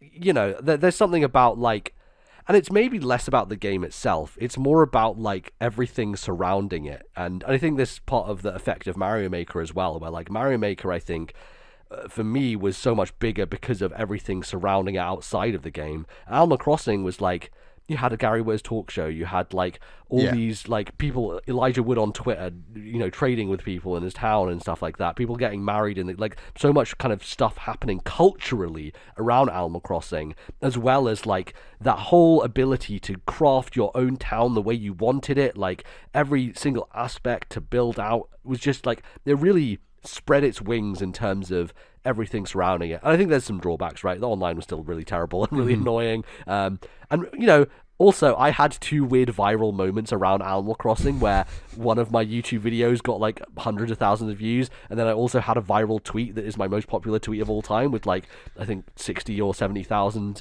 likes and retweets and stuff. So like, I think there's like a weird connection that I have there that surrounds New Horizons in a fun way. But for me, this list is really Ori and Hades, and that's why I think it shouldn't be at the bottom, and I think it should be above 2018. But, you know, I don't know how you feel about that. I agree. I think it's above 2018. Yeah. But I can't see it beating 2017 personally. No, I totally get that. I think that's definitely probably a bridge too far. And I will say, like, I really like Origami King. I think it has a terrible battle system, and it becomes boring like partway through. But we can't forget Spiritfarer. Like, I mean, Spiritfarer we absolutely adored, and I think is up there as well as one of the best indies on Switch for sure. Definitely, yeah. It was a really good year. It was a strong year on Switch, but I also had a very strong Nintendo year for this year as well. But yeah, Hades and Ori and the Will of the Wisps, definitely just unbelievably good games. Yeah. So we're gonna put it underneath 2017, so it's the third place right now. Yeah, it's in third place. Number 1's 2019, number 2's 2017, and number 3 is 2020 as things stand. Okay, 2021, Bally. 2021. Bit of a hangover year as well, but do you want to read down what we have here? So we had the Switch OLED, so another huge system that neither of us picked up. Yeah. But we can talk about that. Metroid Dread, Eastward, Mario 3D World Bowser's Fury, new Pokemon Snap, Unpacking, WarioWare Get It Together, Mario Golf Super Rush, Death's Door, Unsighted, Chicory, and Kaze and the Wild Masks. All right. Yeah, I think Switch OLED's an interesting one to talk about because it's so tied up with, are they going to do a Switch Pro? Those questions, right? Yeah. And it's almost a giant disappointment for a lot of people because it's like, well, it's just a better screen, I guess. There's no power increase. And certain rumors suggested it had extra power taken out of it at the last minute, like due to lack of parts. Like it was going to be an OLED plus having a bit more power, and then actually they were like, internally it's going to be exactly the same, but it's going to have the OLED screen. Yeah, totally. It's cool, and the thing is, the more I hear about the Switch OLED, I'm like, I should probably buy one of those. It sounds really like the biggest screen. Like my cousin has one, so I've played that, and I'm like, oh, that looks really nice. It's just glorious. It's really, really nice. Like he had Ori on it as well, which I was like, wow, how did you like? He didn't like tell me that he had this or any games or anything. I'm like, somehow he has one of my favorite games on it, so that was pretty cool. Just decided to buy it. So I thought that was pretty neat. Yeah, I would like to have one of these, but I'm also like, we're at this weird point now where, you know, a new thing's probably coming soon, so it would feel like a bit of a waste if I was to do that. When we've said in the past, a new thing's probably coming soon, it can be anything from 6 months to like 4 years with Nintendo. That's the problem. So that's the problem. It's like, holding out for certain things to come is always a painful exercise with Nintendo. So yeah, and the other thing is like prices never drop on any of these things. Yeah. So if you want one, I think you should get one. Yeah, I think it could be a while before the next Switch. I know we predicted next year, but I think we'd be very lucky if it did come next year. Yeah, for sure. I think this is a year of high highs and low lows, you know. I think that Mario Golf is the low from your perspective and my perspective as well, because I decided to buy that game for some stupid reason. You picked that game up in Fantasy Critic and I also did, got God. I think you got a 68 or 69. It was really rough. It was really rough. Didn't do it. I think WarioWare Get It Together also slightly a disappointment. Yeah, I agree. It just, I like it, but like I never returned to it that much, and I think it has a fun idea of like the characters, but there's almost a sense of abstraction, a sense of like you're not directly controlling, and the way in which you control just feels a little bit off for WarioWare. I did like, you know, some of the extra stuff that they had around it, and you know the daily challenges and things like that. I think that it was pretty fun, but yeah, I didn't quite nail it when it came down to it. And I personally also, I didn't love new Pokemon Snap. I know you did enjoy it quite a bit, but I thought it was okay. I guess I was never a big fan of the first game in the first place, so yeah, it was. I think for me, I just needed a bit more variety when it came down to it, and like it just feels like they stuck to a old rigid formula from a hardware that couldn't do any better. Yeah. Whereas they could have broken out and done something far more interesting, where you actually had, you know, big open spaces that you could personally explore and stuff. I just loved all these new Pokemon worlds and Pokemon, and like that was my selling point for me with that game. And yeah, I might have been a little frustrated if they had changed the formula. Like, you're right, they were really trying to go for the N64 style on rails thing, and I think that game was really good. It didn't personally make my top 10, but it was close. Like, I thought it was really nice for Pokemon Snap fans, and I don't think it maybe widened to that audience as much as they would have hoped. Yeah, definitely. It's a cool thing. It's very pretty, and I do like that, because there's not many good-looking Pokemon games out there. This can be attested too soon. But yeah, there are some extremely hot indies on this list. Very good ones. Like yes. Kaze and the Wild Masks, which I finally got into. Great stuff. Chicory, Unsighted, like one of our favorite Zelda style games. Yeah. Death's Door, another incredibly good one. And then like stuff like Unpacking is just, I absolutely loved Unpacking. And obviously probably our indie of the year, well, it was our indie of the year, is Eastward. Game of the year, Eastward. Game of the year, exactly. Eastward, which is so top tier for an indie. Again, I think that's up there with Wargroove and Celeste in my mind for sure. It's that absolutely good. It's incredible. And you know, they just put Metroid 5 Metroid out. Dread. You know, just casually, just drop Metroid. Not Dread. a ton from Nintendo themselves this year. Like, no, it was really just Metroid and I guess 3D World Bowser's Fury, which is a very strange thing that we've not tried. Yeah, a kind of re-release. But like, yeah, I think Nintendo's releases were mostly disappointing, and then you have Metroid, right? That's the kind of story this year. Yeah, and that's probably still big COVID impact, 2021. So yeah, I think there's a bit of a hangover. I mean, they still put out that message at the start of Directs, like COVID is impacting development. Yeah, they do. And we're in 2023. It's wild. Exactly. It's had a long shadow, but they did release a Metroid game that was long awaited. My reaction to which you can find on the internet is still like probably my favorite reveal in the last decade. Like, I just absolutely lost it.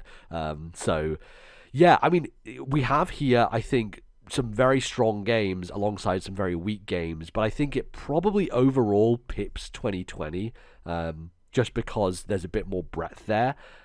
Does it pip 2017? I don't think so. I think there's enough weak links here, right, from Nintendo's side that make it kind of stand down a little bit. But like, one of the strongest years for smaller games alongside like some big tentpole kind of releases.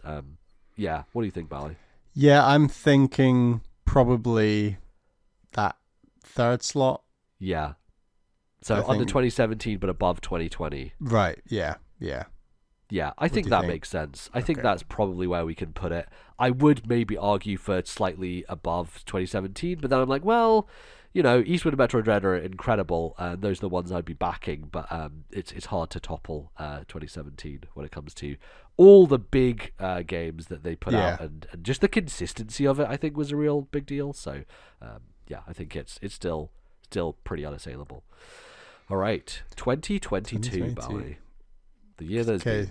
So, games from 2022. Splatoon 3, Xenoblade Chronicles 3, Kirby and the Forgotten Land, Pokemon Legends Arceus, Bayonetta 3, Mario and Rabbids Sparks of Hope, Pokemon Scarlet and Violet, Triangle Strategy, Live Alive, Cult of the Lamb, Nintendo Switch Sports, Neon White, Nobody Saves the World, Chained Echoes. Yeah, this year looks really good, doesn't it? Holy shit. I think that for me, there are some real big personal standouts, and I think overall the quality bar is just really high. Like, I don't think there's anything here that is like... I forgot Tunic. Oh, of course, Tunic. Yeah, how can you forget your personal game of the year, Bally? Yeah, it's quite important to have on there. I think there are, for me, like, I mean, Xenoblade 3 is one of my favorite games ever. At this point, it's just absolutely phenomenal on every level. I think Splatoon 3 is a huge step up. Legends Arceus changed the entire Pokemon formula and franchise. I mean, Bayonetta 3 is like such a fun twist and chaotic in its own way. 3D Kirby that I really enjoyed, like, maybe not as much as most people, but is like very, very strong. And Triangle Strategy, which I think is the best 2D HD game, having not yet played Octopath Traveler 2, as well as Live Live that they brought back. Like, this is a really good year. When I look back at it, when I think about it now, in the context of these other years, this is actually very, very strong, and I think it has an argument to be quite high on here. What do you think, Bally?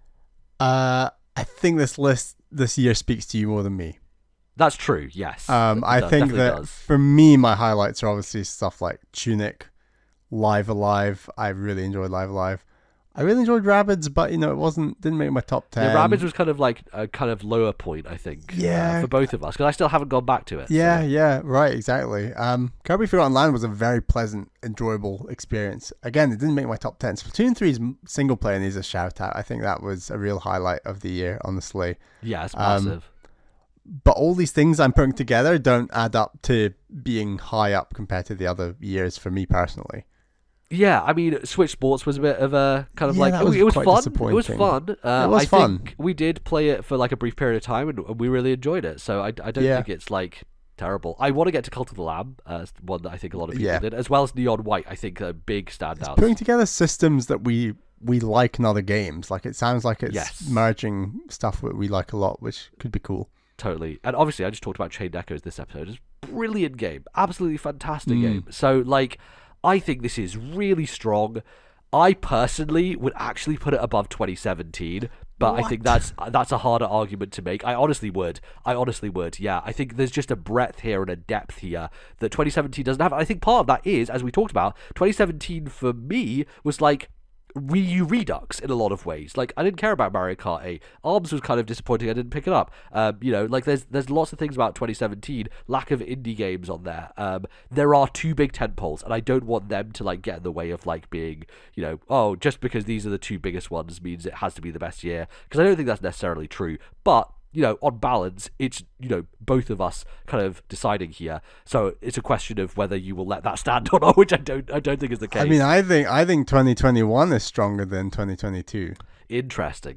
Like, for me personally, that's, Metroid Dread, Eastward, Unpacking, Death's Door, Unsighted, like these. Yeah, they are very good. I will give you that. I think that there's... I can't list as many games from 2022 on Switch that I was as passionate about. Yeah, and I'm very, very passionate about all of these. I think that's the thing, right? I think like like Xenoblade and Chained Echoes. Should I get to playing Triangle Strategy at some point? Yeah, Triangle. That's the thing. Like, Triangle Strategy, excellent, fantastic game. And Pokemon Legends, like, it redefined. Like, here's the thing, right? Xenoblade 3, one of my favorite games ever at this point. Pokemon Legends redefined the entire Pokemon formula. Live Alive brings back a classic RPG in style. Pokemon Scarlet and Violet, despite all its problems, which there are many, is like the most fun exploration and like dynamism that a Pokemon game has ever had. Like, it really is a step in such a fantastic direction. Splatoon 3, the best single player, like the most Nintendo-ass Nintendo game of the year. And, Chained Echoes thrown in. Tunic is just remarkable. Tunic is a remarkable game. So for me, I think it goes probably below 2017, but above 2021. I think that's just from a pure like breadth and quality combined level, which I don't think 2021 quite has, especially when it comes to the big games, right? Yeah, I really do. I'd have it second bottom. That is crazy. I'm not crazy. I would like if you nuts. look at the list of 2020 games. 2020, Spiritfarer, Ori and the Will of the Wisps, Hades. Those are three games. They're incredible games. They're three incredible games. But when you hold it up to, like, I think this is the thing, right? Like, I also, because you didn't have as much time to play these games, you just haven't touched a lot of these, which I think is the problem. A lot of very long games seem to come out in the year that I had a baby. Right, sure. Exactly. and I think, like, had you played Triangle Strategy, had you played Legends Arceus, right, I think you might feel a little different. I probably wouldn't have played both. I probably would have done Triangle Strategy. But let's say in this imaginary world where you have the time to play all of them, right? Yes. Like, I do think that you would be a bit more on my side with this. I think it's just a case of not having had the time to do so. Okay, I don't think it should go second bottom. I'm not going to win that argument. Sure, but I do think it should be below 2021. Oh, man. I don't know. 2021, Metroid Dread, Eastward, Unpacking, Death's Door, Unpacking and Death's Door, I'm just like, I think they're really good. I don't like put them in a really high tier for me. That's the thing that I find a little trickier. Unsighted definitely is up there for me. But Kaze and the Wild Masks. But here's the thing, right? 2021, the biggest problem I have with 2021 is there are so many disappointments, right? From WarioWare, from Mario Golf to new Pokemon Snap, they are all really big disappointments. It just depends how you define it. I don't think for the other years we've. Like, the disappointments count as zeros, or do they count as minus points? I think they're factored in. I think they're factored in terms of a general feel, in terms of an understanding. I definitely want 2022 to be above 2021, but we could sit here all day and do this. So it's just kind of comes down to. So games I should play in 2022. Yeah, are probably Legends Arceus and Triangle Strategy. You think? Yeah, But I and think Cult so. of the Lamb, we both. Yeah, we that. both haven't And played, as well as White. Neon White, Missed out on right? Neon White. And Chain, I think you should play Chained Echoes, right, as well. I think you would actually really like Chained Echoes. So, like, I think there is strong arguments for enough Like, I'm not going to argue for Xenoblade for you to play that, because you're not going to, right? But, like, I think that there are strong arguments to be made for these games that you haven't played that you would enjoy, right? Okay. The only disappointment I see in 2022 is Nobody Saves the World, where we're both kind of like, that game didn't kind of pan out. But everything else, I think, is hitting really strongly. So, that's why Bayonetta 3? No, yeah, I wouldn't recommend Bayonetta 3 to you. Okay. So yeah, there's two that I wouldn't for sure. But yeah, I think overall, You really want it above package, 2021. I really do. I think it is overall so much. How stronger. good is the Switch OLED? I don't know. I've got to buy one. I've got to buy one. You know. Yeah, I think as a kind of culmination of years of games that have been waiting to come out, right? Like a sequel to Mario plus Rabbids, a 3D Kirby, an open world Pokemon game, two fucking open world Pokemon games. Are you fucking kidding me? Oh, technically 3. Yeah, 3 exactly. open world So, and also, Bally, Tunic is like one of the best games ever made, right? Tunic's like, great. You got to give it yes. that. You got to give it that. But here's the crazy thing: is I think Tunic was my game of the year. I think on my top 10 games of the year, the next one down was Live Alive. Yeah. And the only other one on my list was number 10, was Splatoon 3. Yeah, that's true. Yeah, I get it. But I think overall, equally, I only played about half the games on this list. Yeah, exactly. That's the tricky part of it. So the games that I did play, like Kirby, Mario plus Rabbids, Nintendo Switch Sports, like none of those were top tier for me. Yeah, I think that's unfortunate. Nobody Saves the World. You played the ones that didn't quite hit. Yeah, and I played all the ones that hit. Right. Ones. That's just the way it panned out. So I don't know. What do you want to do, Bally? Because I just feel so strong. I think for me, Xenoblade 3 is just astronomically above so many games, even in all these years of Switch. Like, it's absolutely like a huge top tier game for me. So that's why I'm so strong behind this year, with all the supporting material behind it. I think the biggest thing for me, right, which is an argument in favor of 2022, is they made a Splatoon 3 campaign that I thought was brilliant, which I didn't think was possible, right? I honestly didn't think that was gonna happen, and they fucking nailed it. They absolutely nailed it. All right. I think I'm convinced. Shall we do it 2022? It can go above number 3. Yeah, it can take the third spot. Just sliding in there. Oh boy, that's a lot of work. That was that's hard getting that up there. But I think just on a balance perspective, just looking at the disappointments of 2021 and how many amazing games there were in 2022, I think it kind of stands up. So 2023, Bally, what are you thinking so far? There's some stuff coming out here. Can it topple any of these years? Can it be the number one year? Yes, I think it could be the number one year. I think that if Tears of the Kingdom is as good as, if not just slightly better, slightly worse than Breath of the Wild, I think it's still counting massively for, how great a year it is. Like, Chicken's Coming Home to Roost, Advance Wars Reboot Camp, supposedly it's finally coming. I think that's a big shout out. In the same way that 2022 was a lot of kind of MBZ games finally coming true, I feel like Advance Wars could be that for me. Same Definitely. With Octopath Traveler 2. Like, that game so far is stronger than the first game. Going by reviews, they also agree with that sentiment, so I'm very excited for the rest of that game. I think you had a fantastic time with Fire Emblem Engage. Oh my god, I played 85 hours. That's a lot better. It ranks a lot higher in your Fire Emblems than I thought it was going to be honest. Definitely, definitely. Again, Chicken's Coming Home to Roost, Pikmin 4. Oh boy. That game could be incredible. If Hollow Knight Silk Song does come out this year and do well and is day one Switch, which I think it will be. I think it will be, yeah. That's also a huge deal. And then throwing stuff like Sea of Stars. I think there's a ton of indies that you really don't know when they're going to come out. But if you assume that there's going to be at least 2 or 3 very strong indies that come to Switch day one this year, then I think you put all that together and arguably that could be enough for a number one. I don't know about you. Yeah, I don't know that it topples 2019 for me personally. It's much more of a Bally year, as we kind of said. Like, last year was a me year. The year is more of a you year. It's a Bally year. And that's great. Like, they just announced Wargroove 2, if that comes out this year. Exactly. I forgot to Like, this is your perfect I year, think they're basically. aiming for this year with that game as well, so. Exactly. And, what if Nintendo roll up at E3 or over the summer with a direct and he's back, Captain Falcon in F-Zero, coming to Switch, Right. Or, that there arguably is still like that big October/November slot that, I mean, I'm sure we'll get Pokemon, but aside from that, there's a chance of something big first party Nintendo coming that we don't know about. Yeah. We don't know. Yeah. That absolutely. would certainly cement this as potentially number one. Yeah, it's definitely a really high potential, especially with Tears of the Kingdom just being a banner game that can kind of take over the conversation. I think the lack of a follow-up to Mario Odyssey has really been felt because we just still have no news on that whatsoever. Yeah. If it doesn't come this year, I feel like they're just waiting for Switch. They're just going to hold launch, it, right? aren't they? Yeah, they're going to hold it for the next console. They love to hold on to a game for the right moment, don't they, Nintendo? So, right, yeah. That game might be done already. It could be sitting there on a disc, ready to go. Pikmin 4 has been done for about the last 6 years. So, of course, as we know, Miyamoto... possible.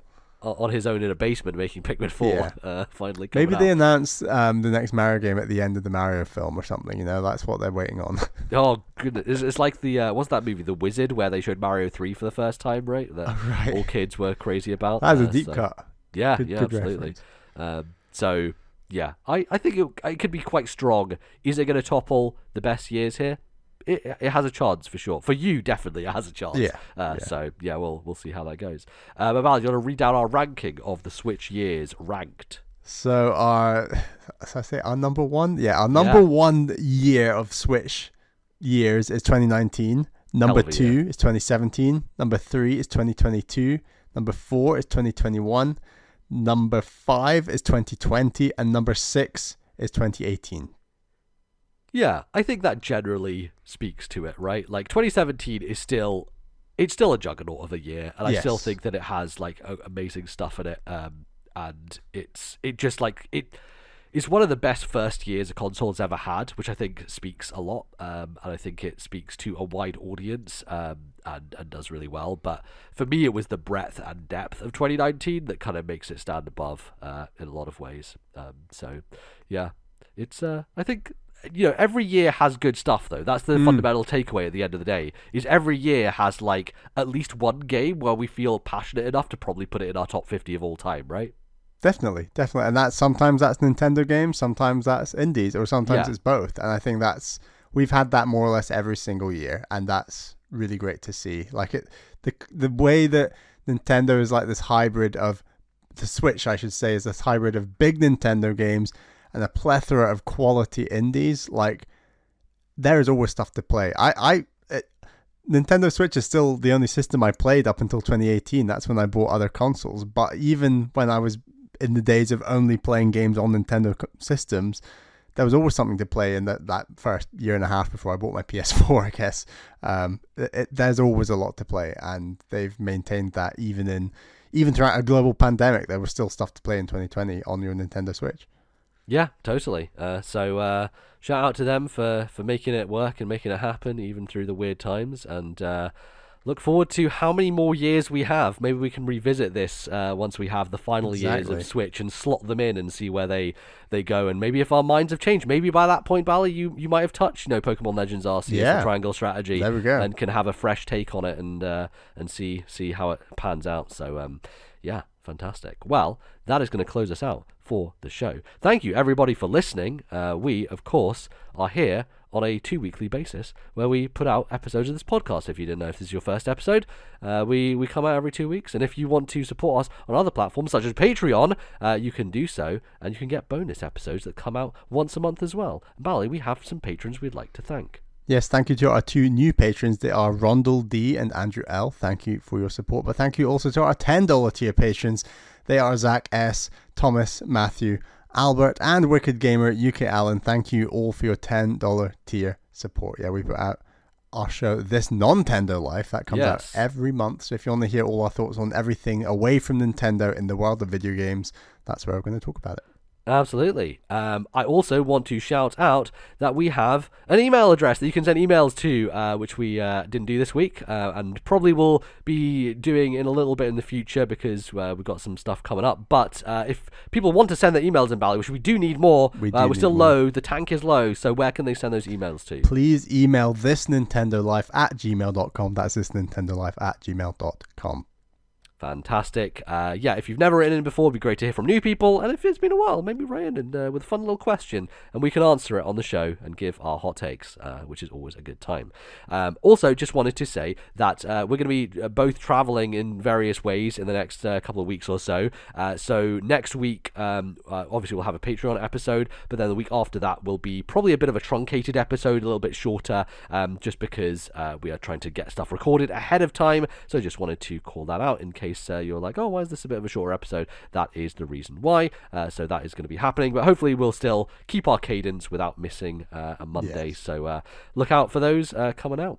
And I think that is pretty much it. That's how it's going to be. Where are you off to, Bally? What's going on with I'm going down to Basingstoke. Very fun. Bally Jr.'s turned 1, and so there's some family who want to see him. Yeah, marching around the family. Sounds good. Exactly. So yeah, big long drive for us, but hopefully should be good. And fantastic. It's not as exciting as GDC. No, of course, yeah, that'll be very good. And I'm hoping to do some kind of like not vlogging, but audio logging. So folks on the $5 tier patron, look out for that, because I'll probably do some audio logging from the floor from GDC, but also when I'm in Disney, I'll probably just do a bit of that just on my phone, just talking about the experience and what's going on there. So a fun little bonus travel log, I guess, will be popping up once I'm back. What are your plans to purchase or not to purchase a lightsaber? Bally, it's really difficult. This is the problem I'm struggling with. I want to get one really bad and go through that whole thing where you build one. And the problem is, how do I bring that back in a suitcase that fits it? Because these lightsabers don't retract. Do you have any weapons in your suitcase, sir? yeah. I've got a lightsaber. They don't retract, do they? So like, how do you do it? Do I have to like? Is there a service that Disney provides that's like, we'll mail it there for you, but it costs like £200 to mail it to the UK? Yeah. Like, God, it's probably be very expensive. They must do, because even if you're an American and you've come from, say, the East Coast or, let's say, Hawaii or Alaska or something, there must be a way of getting your lightsaber there. Like, there must be a way. Yeah, I imagine, you probably have to take the onus onto yourself and like find. I mean, maybe they could just force project it over to you or something. And that'd be great, Yeah.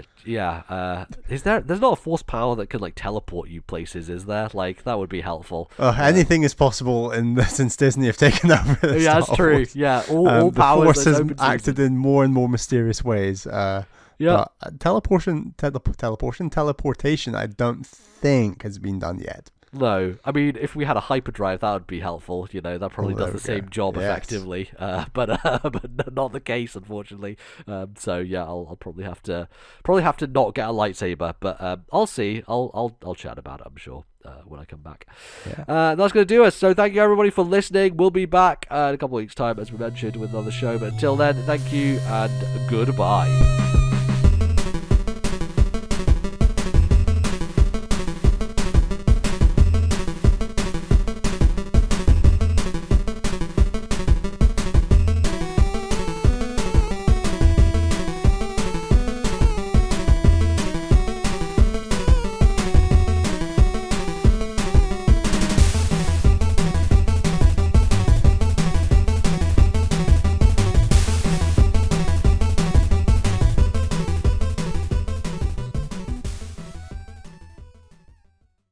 The musical interlude used on today's show was Sky Armour Battle from Chained Echoes, copyright Matthias Linder, 2022.